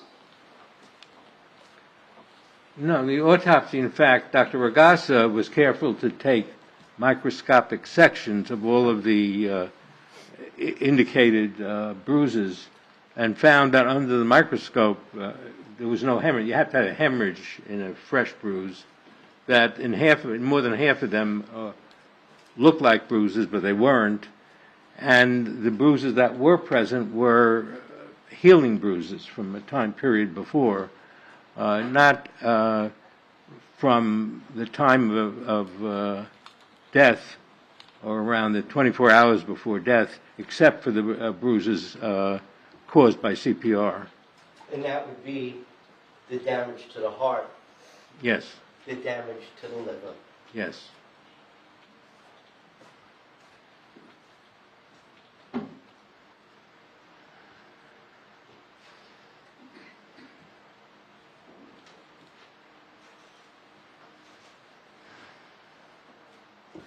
Thank you, Doctor.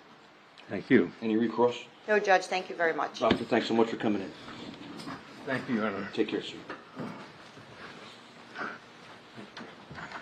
This is... Counsel at Sidebar, chance when the report is ready. I can take that.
Ladies and gentlemen, I think it's best if I send you back to jury assembly rather than try and go into the jury room because it's probably so uncomfortable.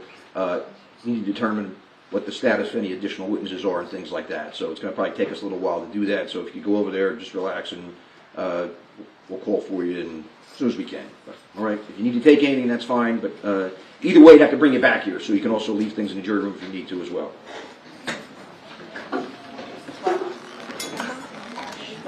Questions?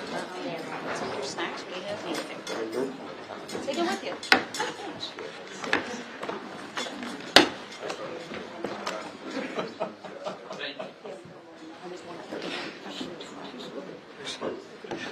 Just distinguish this.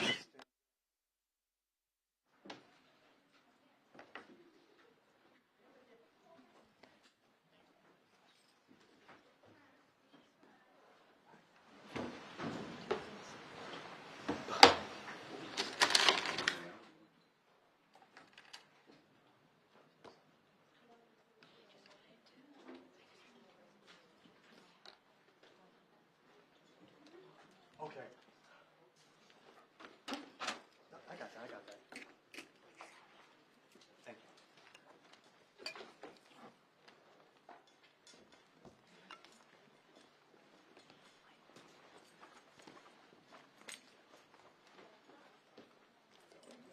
Yes.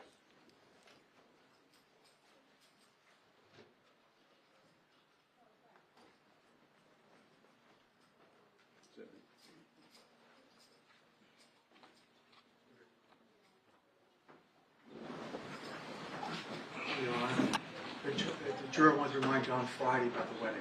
Thursday. Thursday, I think she said, yeah, May 30th. All right, it's 2:41 p.m. Jury's leaving the jury room. Leaving the courtroom. Sorry. We have a conference at Sidebar, so the next step would be for the court to conduct a hearing outside the presence of the jury about the defendant's election to either remain silent or to testify. Mr. Gallucci's asked for a few minutes to speak to his client regarding that. So we'll take a recess while that happens, and then we'll come back and put that on the record and then determine what time it is and where we go from there. Counsel also spoke about when summations would be in relation to any additional witnesses. I really don't want to give an answer on that right now until I know what the defendant's position is and how long that takes, and if he is going to testify. But I appreciate what both sides has indicated, so I'll make a ruling on that once we know how Mr. Gregor wants to proceed with testimony. Anything you'd like to add before we step off the record? All right. Thank you. We'll come back All out. rise. Please step out.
Shannon, do we have opened the door or no? We did.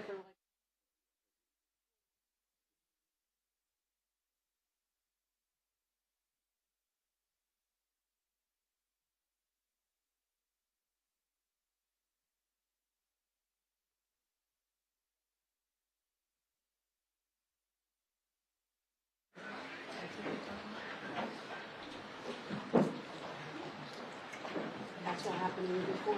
That's the one. Yeah.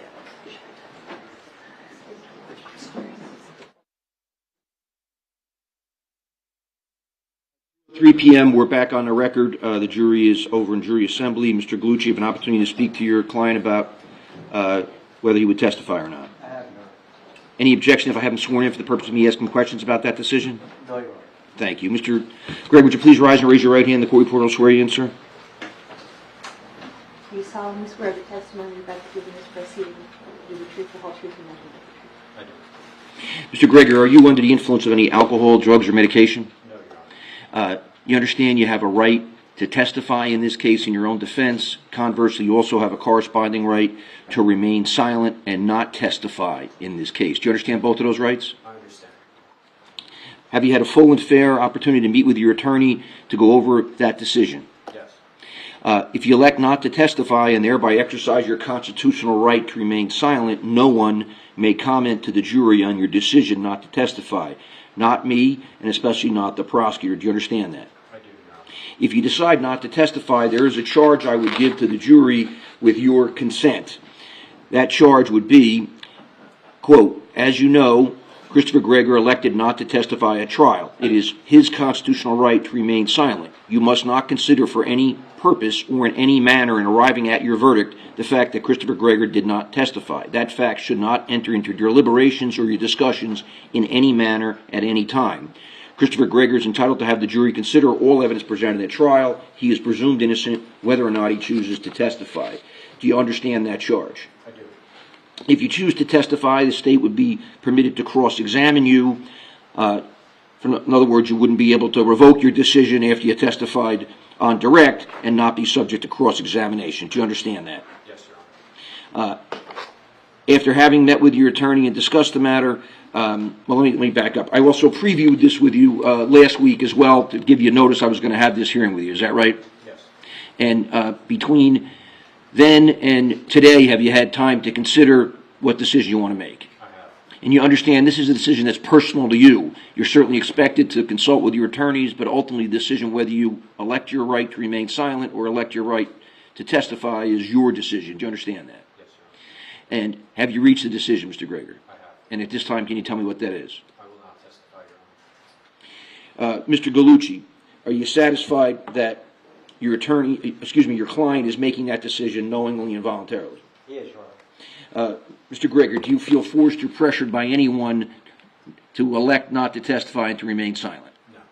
You're making that decision of your own free will after you've had sufficient time to consult with your attorneys? Yes. Thank you. Anything you'd like to add, counsel?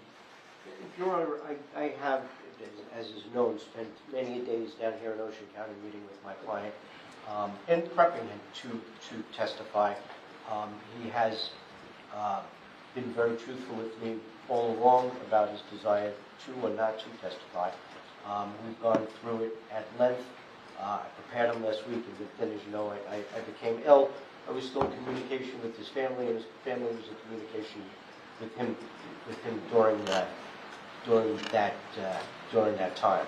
So I believe that I've spent a significant amount of time with him, that he has considered all of the ramifications, the pluses, the minuses, whether to testify or not to testify, and I'm satisfied that he understands the ramifications or non-ramifications of the decision not to testify. Thank you. And you're also satisfied that if he elected to testify, you had prepared him for the testimony and the cross-examination?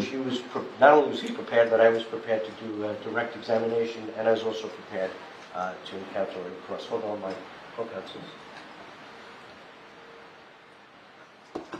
Yes, Judge. Thank you. Anything from the state on that issue? No, Judge, thank you.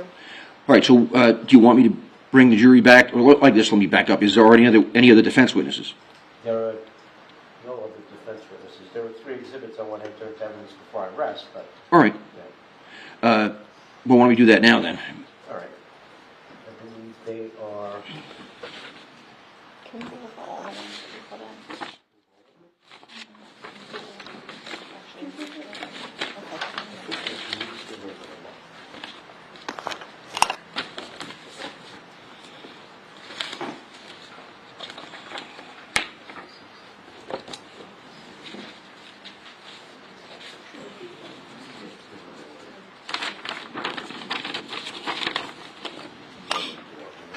Judge, can we see and compare like we did with ours, what's already in, so I have it for my notes, please? Yes, so the only defense exhibit I have in now is D10. That's a letter from Kim Peace to Mr. Gregor, which went into evidence on May 1, 2024 at 11:38 a.m. I have no other... Judge, I have D16 going in. Oh, I'm sorry, that's on another page, you're right. Problem is I don't really have a defense exhibit list, so...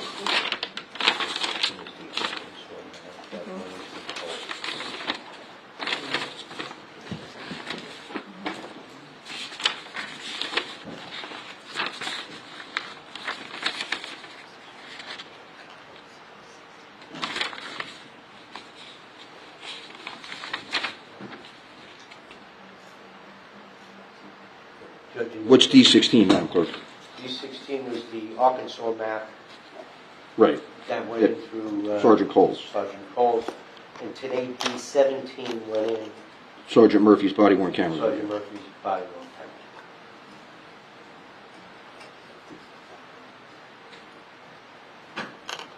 Right, so those three are in. You have additional exhibits you want to move in?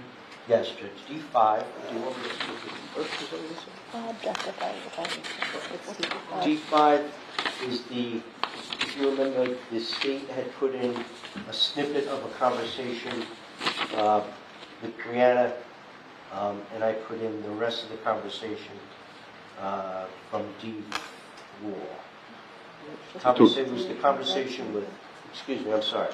It was the Facebook Messenger conversation with Dustin Wardren. All right, so D4 was text messages where Ms. Micciolo testified, and D5 was the Facebook conversation. You're moving just 5? 4 and 5. 4 and 5. What's the state's position? Kara, do you have the exhibit so we can see what it is, just because I don't remember? Judge, I would just like to reserve on the exhibits until I can actually see them myself.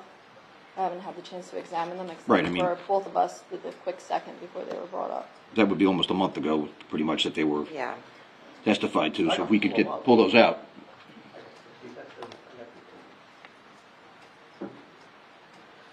Yeah, we just want a chance to actually physically look at what the jury's going to see. So if we have to do that tomorrow, I don't have a problem with that. Okay. The physical exhibit, though, would be That's fine. preferable. Okay. So All right, so 4 and 5. we'll come back to that tomorrow morning? Then we have D13, which was put in through the crime scene investigator.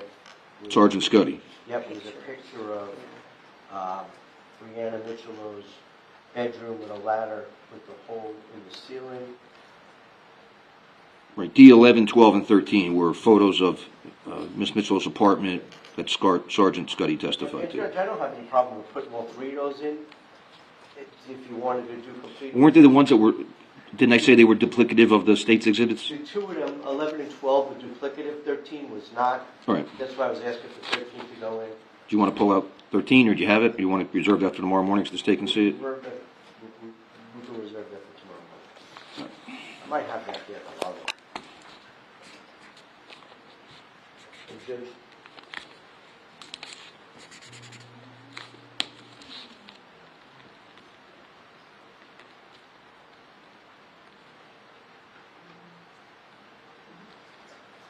Go ahead. I'm sorry, you were writing, I didn't want to interrupt you. D8, which was the community medical center release form that was signed by Ms. Brianna Micciolo. We're objecting to that one. This is a medical record. State's objecting to that, you said? Yes, Judge. It's a medical record. I mean, we have all of the medical records. I think both of us used it back and forth for identification, but I don't think there was any foundation laid for it to go into evidence. But if he shows that, we can bring it, we can argue tomorrow as well. All right. I mean, it was allegedly signed by Ms. Micciolo. I think she testified to that, so it may come in as an admission of a party. If it needs to be redacted, there's some other things on there, but to the extent it was her admission, it may be substantively admissible. I've never seen it, though, however. No one's shared with me, so... Yeah, Judge, that's my point. Basically, he used it for impeachment purposes of her. It wasn't, it's the AMA from Right. community, so. Right. All right, so we'll do all those things tomorrow morning when everyone reviews those exhibits? Sure. Any more, Mr. Galucci? That's it, Judge. All right, so are we comfortable with me telling the jury there's no more witnesses? No rebuttal witness in the state? No, Judge. All right, so then what do we want to do about, we need to have a charge conference, so can we stay to do that today, finish that up today, after we excuse the jury? And then, is there any reason we can't go to summations tomorrow? Well, I would prefer to do Thursday. I've already made my reasons why. Well, I appreciate the reasons why if your client wasn't testifying, but, I'm going to release this jury now at 3-something and say don't come back again until Thursday, so I mean, why wouldn't overnight be sufficient to prepare for these things? I mean, I don't think I'm being unreasonable by asking you to sum up tomorrow. I'm hard-pressed to think of a full day we've ever had in this trial right now, so I appreciate you were sick over the weekend, but I mean, something we talked about, we knew coming. I don't think Dr. Bodden's testimony changed what you're going to sum up on other than some of the things he said, but it doesn't really change our jury charge.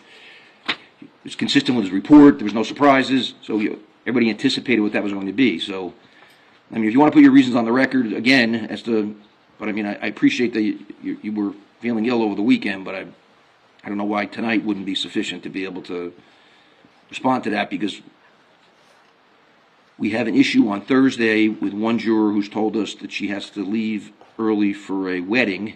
So then if we delay this to Thursday, I don't want to be in your summation, the state summation, and my jury charge, and we have to stop in the middle of my charge because we have a juror that we promised she would leave. Or excuse her then prematurely after she's been here the whole time. So I prefer, why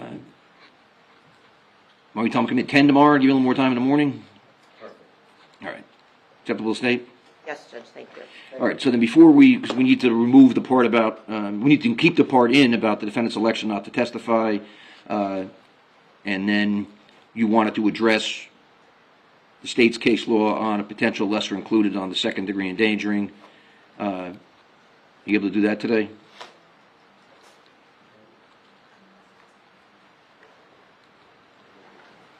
Judge, I think that after Ms. Ferrante did her research on that, again, I hate to say it, but we agree with Ms. Lento, the state's decision. Right, the case law is pretty clear on that, so I appreciate that.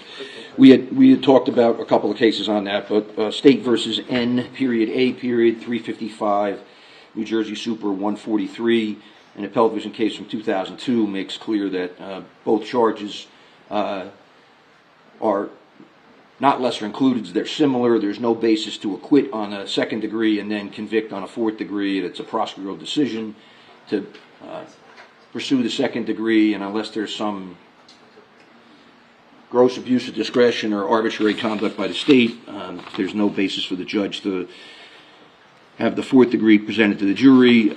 Here there's no allegation and especially no evidence of any arbitrary action by the state, and I appreciate defense counsel confirming that, gave him an opportunity to be able to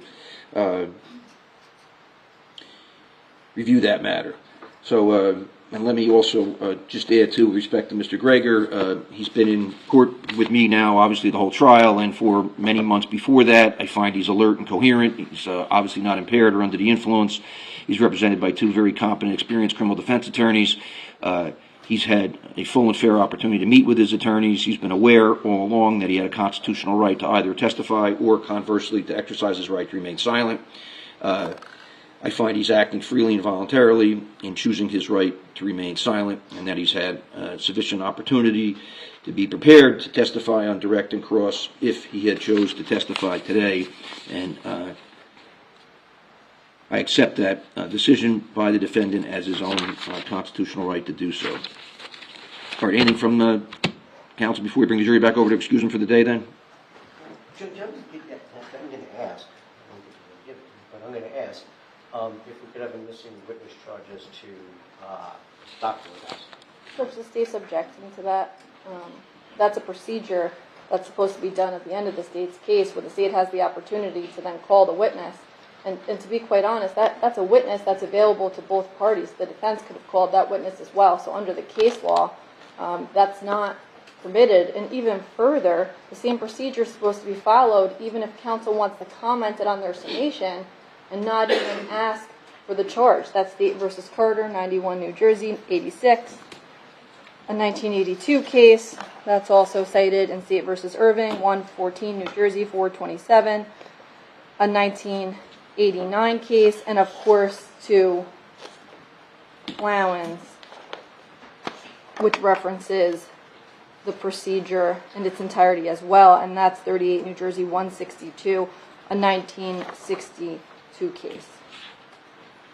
So the time for that request has expired, and not only that, but the time to request the ability to argue it in closings has expired.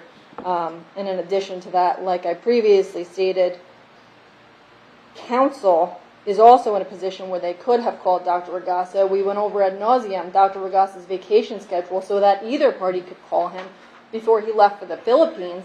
And now, quite honestly, it's too late. And that's why the requirement is the way that it is and should be timed the way that it's timed so nobody has the opportunity and gets boxed in that way. And that would be boxing the state in essentially by asking for the charge now after the close of the state's case when we no longer have the opportunity to call the doctor, and also when he's not here. And we went through, like I said, great lengths to make sure that didn't happen to the defense if they wanted to call him as a witness. Anyone add, Mr. Glucci? Judge, I have no obligation to do anything. Burden's always on them. I don't disagree with what Ms. Sharon has said about the fact that they made that schedule available to us, but being able to comment it on summation, I think, is fair game.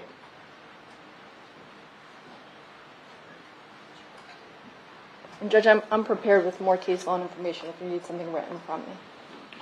Well, first with respect to whether the court would give a charge, that's known sometimes as an adverse inference charge or a Clowens charge under State versus Clowens, C-L-A-W-A-N-S, 38 New Jersey, 162. That actually goes back to 1962. The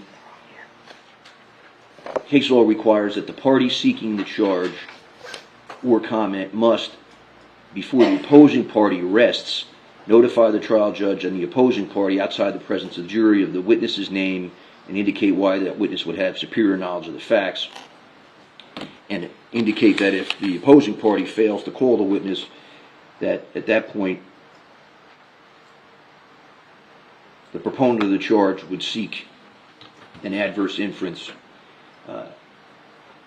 In this matter, we had specifically scheduled this trial to start and have jury selection in sufficient time in advance of Dr. Ragassa's departure. And in fact, that's half the reason why the trial was so unwieldy and we didn't always have witnesses available, because we started in April to be able to pick a jury. Dr. Ragassa was leaving the United States, I believe, on Sunday, May 12. On the record during the week of May 7, 8, or 9, I think it was the 8th, I even placed on the record as a reminder to everyone that if either side wanted to call Dr. Ragassa, that they should at that point, because he wouldn't be available after Friday, May 10th, because he was leaving on Sunday, May 12th. And I indicated that I would also allow the defense to call him out of order, and I could explain that to the jury, although obviously the defendant had no obligation to call any witnesses. At no time during any portion of that hearing or any other trial days was notice given to the state in advance of the state resting that defense would seek a adverse inference or Clowens charge. The question becomes, therefore I find that it's inappropriate for the court to give a Clowens charge.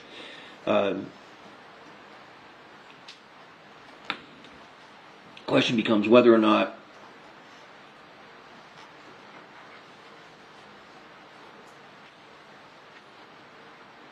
defense can comment about the absence of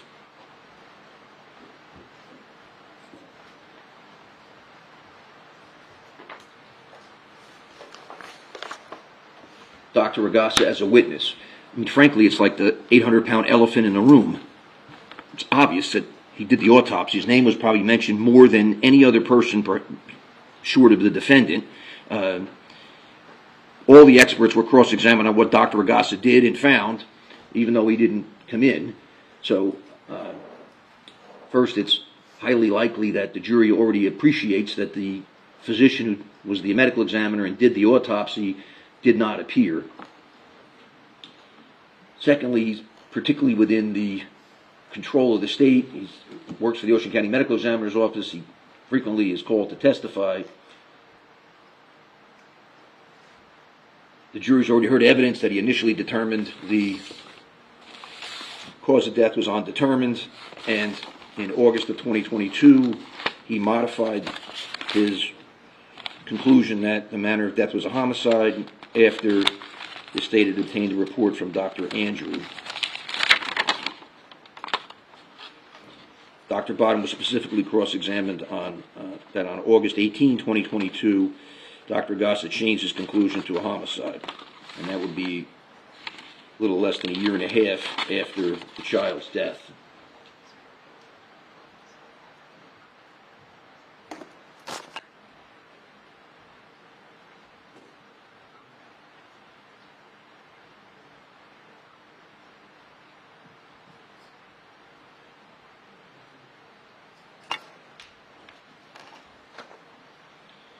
There's nothing in this court's view to find that his testimony would be insignificant or simply cumulative or unimportant.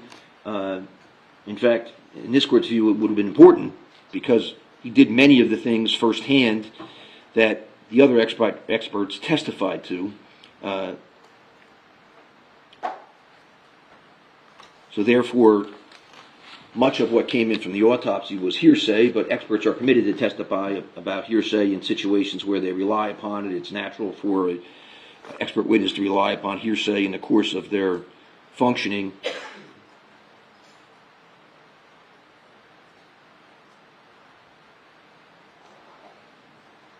In fact, it's more likely that he would have had superior knowledge as to exactly what was conducted at the autopsy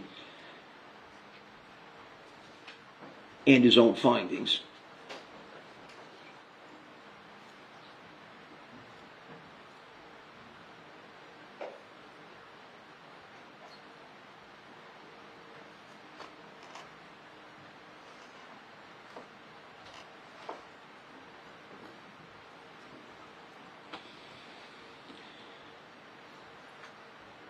Here I conclude that it's not appropriate for the court to say that there's some inference that because Dr. Ragasa was not called, that would be unfavorable to the state.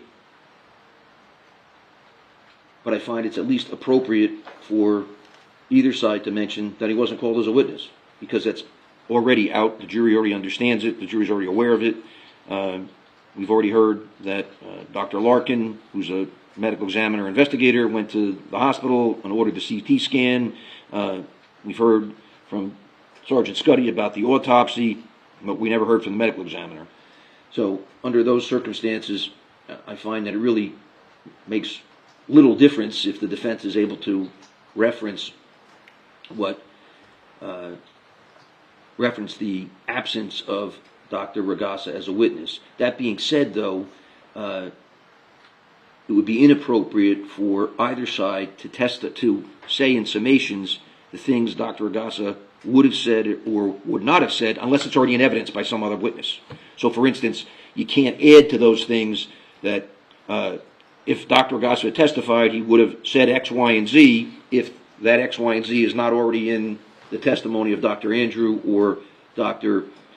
Bodden or, I suppose, Dr. Feingold. But in this case, because it's already patently obvious to the jury that the medical examiner performed the autopsy, did not testify, there's nothing particularly inappropriate about allowing counsel for either side to mention that. The state may say, the state chose not to call him because he originally determined it was undetermined, and then Dr. Andrew was the first one to determine it was a homicide, so the state relied upon Dr. Andrew. Defense may argue that it's unusual not to call a medical examiner. Both of those things are, medical examiner did the autopsy, so both of those things are within the common sense of the jury to draw its conclusions. It also relates to the credibility of the witnesses the jury did hear, and to the extent they relied upon findings of the non-testifying medical examiner. So, in summary, the court will not give a missing witness charge or a Clowens charge. Counts are permitted to comment that Dr. Agassa wasn't called, but not to add anything that was not otherwise in evidence. That should be obvious. Obviously, you can't say in a summation something that's not in evidence, but, for instance, you have the benefit of all the records that Dr. Agassa may have prepared. I do not, so I just, in an abundance of caution, of indicating that you can't add something that, even though it may have been evidential if he was called to testify, it's not in evidence in this trial, and it can't be commented on. So in making this decision, the court also relies on State v. Hill, 199, New Jersey, 545. That's a 2009 case. And the Clowens case, obviously. All right, anything before, we're going to release the jury for the day. Let's get it back here and release them, and then we can talk about any additions or changes to the jury charge. All right, can we go get the jurors, please? Your Honor, can I have them keep their phones rather than hand them in and then get them right back? Yeah, any objection if we just put them in the box and give them the charge to be released for the day? All right, that's fine. Perfect. Thank you, Sergeant.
Thank you.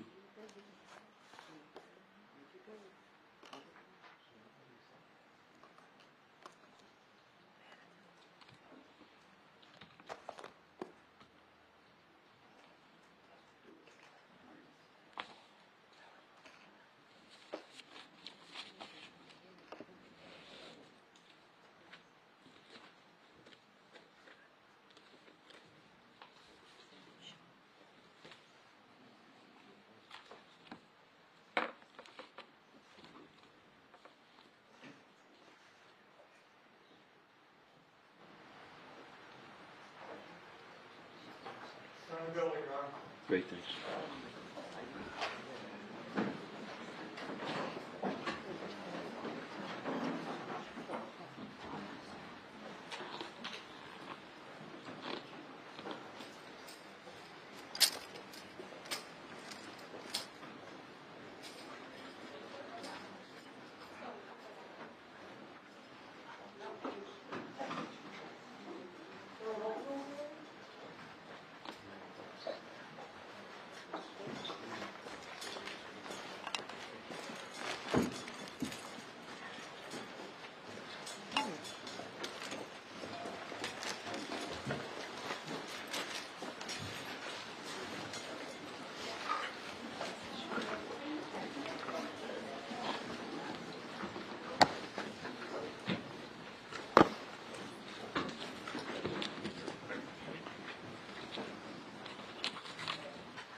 Thank you. Please be seated, everyone. Ladies and gentlemen, there are no more witnesses. The state has rested previously. The defense has now rested as well. So we're going to excuse you for the night, and then we're going to come back tomorrow. I'd like to report about 10 o'clock, maybe 5 of 10 in the morning to jury assembly, as always. So even though you've heard all the witnesses, you still can't start to form any opinions in the case. You still can't start to deliberate. You can clearly talk to each other on the way in or out of the courtroom, but don't discuss the case. So tomorrow, you're going to hear from the defense summation first, and then the state. It goes in reverse order of the opening statements, and then you'll receive my instructions on the law. That'll probably take the better part of the day. So hopefully by the afternoon, depending on A, how hot it is in the jury room, and B, how long the summations and the jury charge take, I'll then instruct you on going about your deliberations. You'll also get the exhibits at that point that are in evidence. So everything, every piece of paper, every physical item is marked as an exhibit for identification, but not every exhibit is admitted into evidence. So you heard me say multiple times, S1 in evidence, D15 in evidence. Those things go into evidence, so those are the things you're going to be allowed to take in the jury room with you. We'll also get you supplies, pads and pens and things like that, and I'll give you some indication of how you lock up that evidence. There's a black cabinet, there's an evidence cabinet. The foreperson's going to get a key to the cabinet at the end of the day, lock it up, come back out in the record, tell me it's locked. So any notes you keep, you're going to get 2 copies of my jury charge in writing as well. You can make notes on there or highlight things on there, and that's all your business. We're not entitled to look at your notes, so that's why you lock them up at night. The room can still be cleaned, and then the next morning I give you back the key, and the foreperson would open the cabinet, so you'd be able to retrieve your notes and the evidence. As you know, Christopher Gregor elected not to testify at trial. It is his constitutional right to remain silent. You must not consider for any purpose or in any manner in arriving at your verdict the fact that Mr. Gregor did not testify. That fact should not enter into your deliberations or discussions in any manner at any time.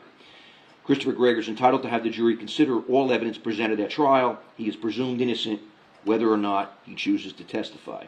And I'll include that as well in my final charge to you tomorrow. Anything from counsel before we release the jury? All right, so ladies and gentlemen, thanks so much. We'll see you tomorrow morning about 10 o'clock. If you have something in the jury room, you think you got some awards coming out? Yeah, if you have any belongings in the jury room, please feel free to take those. Take your time, no rush.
Please be seated. 3:39 p.m. The jury has left the courtroom for the day. It is already been marked as an exhibit as C-14, the verdict sheet, and the final jury charge, as we discussed last week, C-15. Again, no portion of any jury charge conference has occurred off the record. My recollection is we had left open the section on defendant's election not to testify, to see if he would testify or not. And Mr. Gregor, it's correct, you want that statement in there about your election not to testify, correct? Yes, sir. All right, thank you. But my recollection was the only other issue was potential lesser included, which defense concedes is not supported by the case law. So then is there any objection to C-15 as we marked it last week?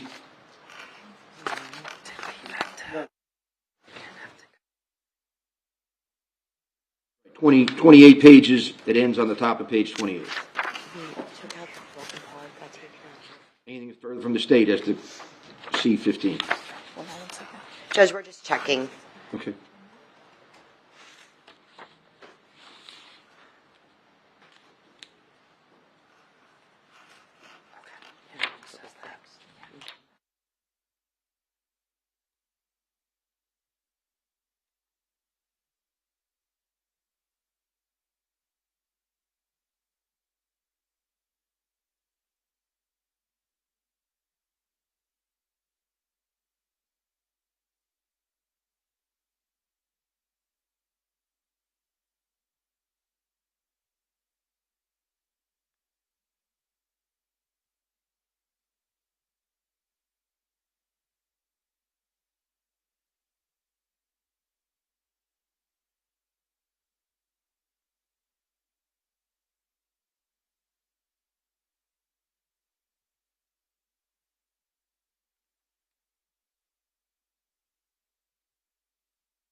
Last week, because there were some questions as to the experts being paid. There is a model charge it's an optional charge on compensation of experts.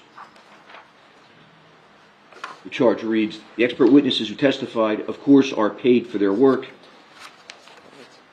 Experts are paid for their special knowledge, skill, experience, or training. Some may be full-time employees who receive a regular salary for their work, and some may be outside experts consulted for this particular case who received a fixed or hourly rate. You may consider the compensation received by the expert witnesses as bearing on their credibility. You should understand, however, that there is nothing improper in any expert receiving reasonable compensation for his or her work or for his or her appearing in court. And then there's an optional part. If you find from the evidence that the amount of compensation received is unreasonable, or if you find from the evidence the expert was paid simply to reach a particular result, you may consider whether that affects the credibility, interest, or bias of the witness. And then it should conclude in all cases with the following. As always, you may give the opinion such weight as you deem it deserves, consistent with the general rules of determining credibility. I don't think there was any questions about the amount charged by any expert, whether it be hourly or otherwise. Obviously, Sergeant Coles is paid a salary by the prosecutor's office. The other experts were retained by counsel on either side. Anybody wish to have that charge? So, I mean, the way I look at it is it's offsetting penalties. I mean, I did it to Dr. Feingold. I asked if she was paid, and then I believe in turn Ms. Lento asked if Dr. Bodden was paid. I mean, if Ms. Lento has no problem with us not putting it in, I don't have a problem. If she wants it in, we'll put it in. I don't have a problem either way. I mean, it's a foregone conclusion they wouldn't have been here unless they were paid, so they certainly had Judge, the right to charge their time to review all those records and come here and testify. Yeah, Judge, for the state, it's kind of like a common sense thing, so we're not All right. specifically requesting the That's fine. charge, right?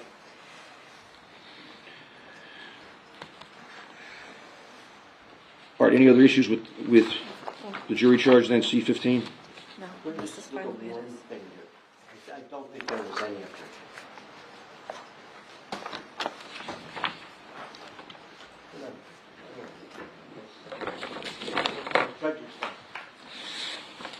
All right. Anything from the state? No, Your Honor, the charge is satisfactory. All right, so C-15 is in evidence as a court exhibit, and then after I read the charge, I'll ask counsel to come to sidebar at that point to see if you have any concerns or objections, or if I misread anything. We notice any typos, we can always change that, and then if everything goes well, we'd have C-15A and B, which would be the two copies the jury would take in. We previously marked C-14 as the verdict sheet. That was actually what was prepared by the state originally. We discussed that. I believe it was already acceptable. Anybody have anything you want to add about that? No, thank you. No, Your Honor, the only objection will be resolved with the lesser. Very good. C-14 in evidence for the purpose of a court record. Anybody using PowerPoints? I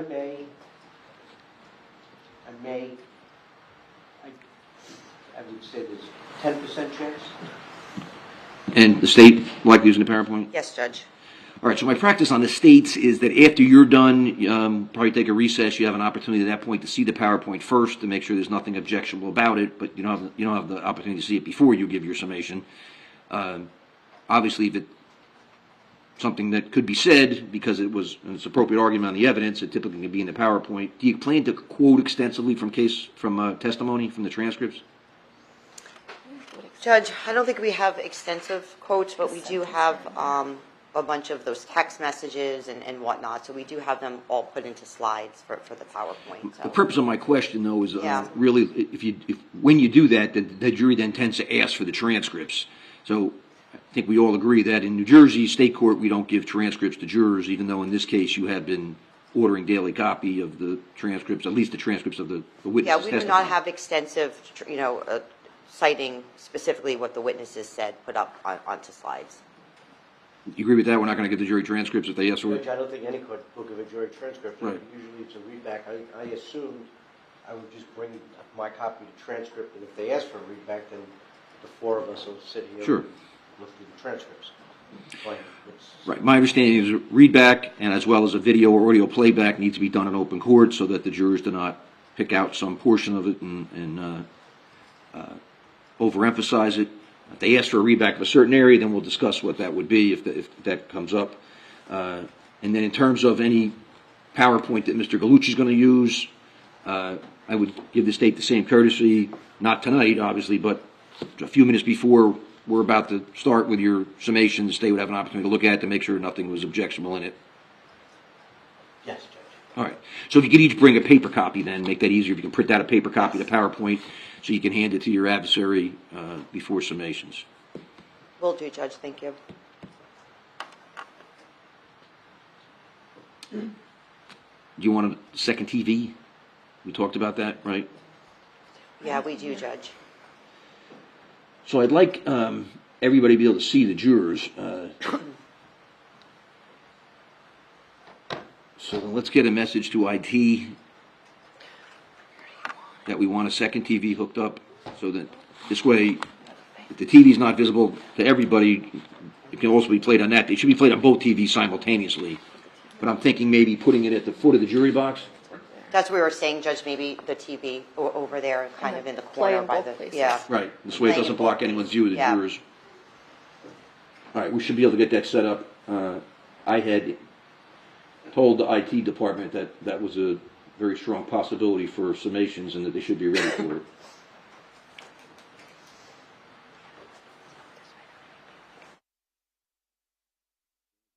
Test everything. If you plan to play videos or post pictures, let's make sure everything's connected. And then if you want to talk amongst yourselves of which computer you use, but the idea that wire's, it's hanging on a hook on the state's table, but it's designed to go to either side. So you should be able to switch off. It's supposed to work where it just becomes a second monitor. So whatever's playing on your laptop should be playing on the big screen TV, and I'll have IT try and set up a second TV so it's essentially playing on your monitor and the two big TVs. Yes, Judge, we'll be prepared with our equipment for tomorrow for our closing. Okay. All right. Anything else I'm not thinking of? Nope. All right. Anything else before recess for today? No, Judge, thank you.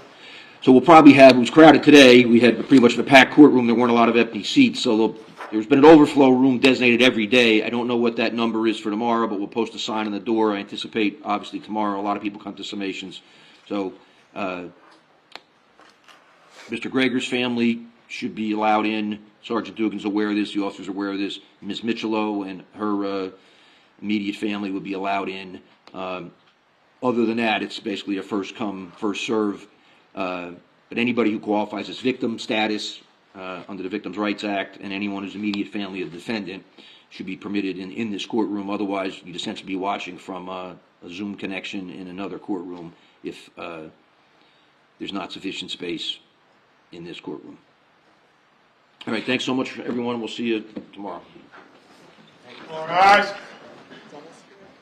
Please exit.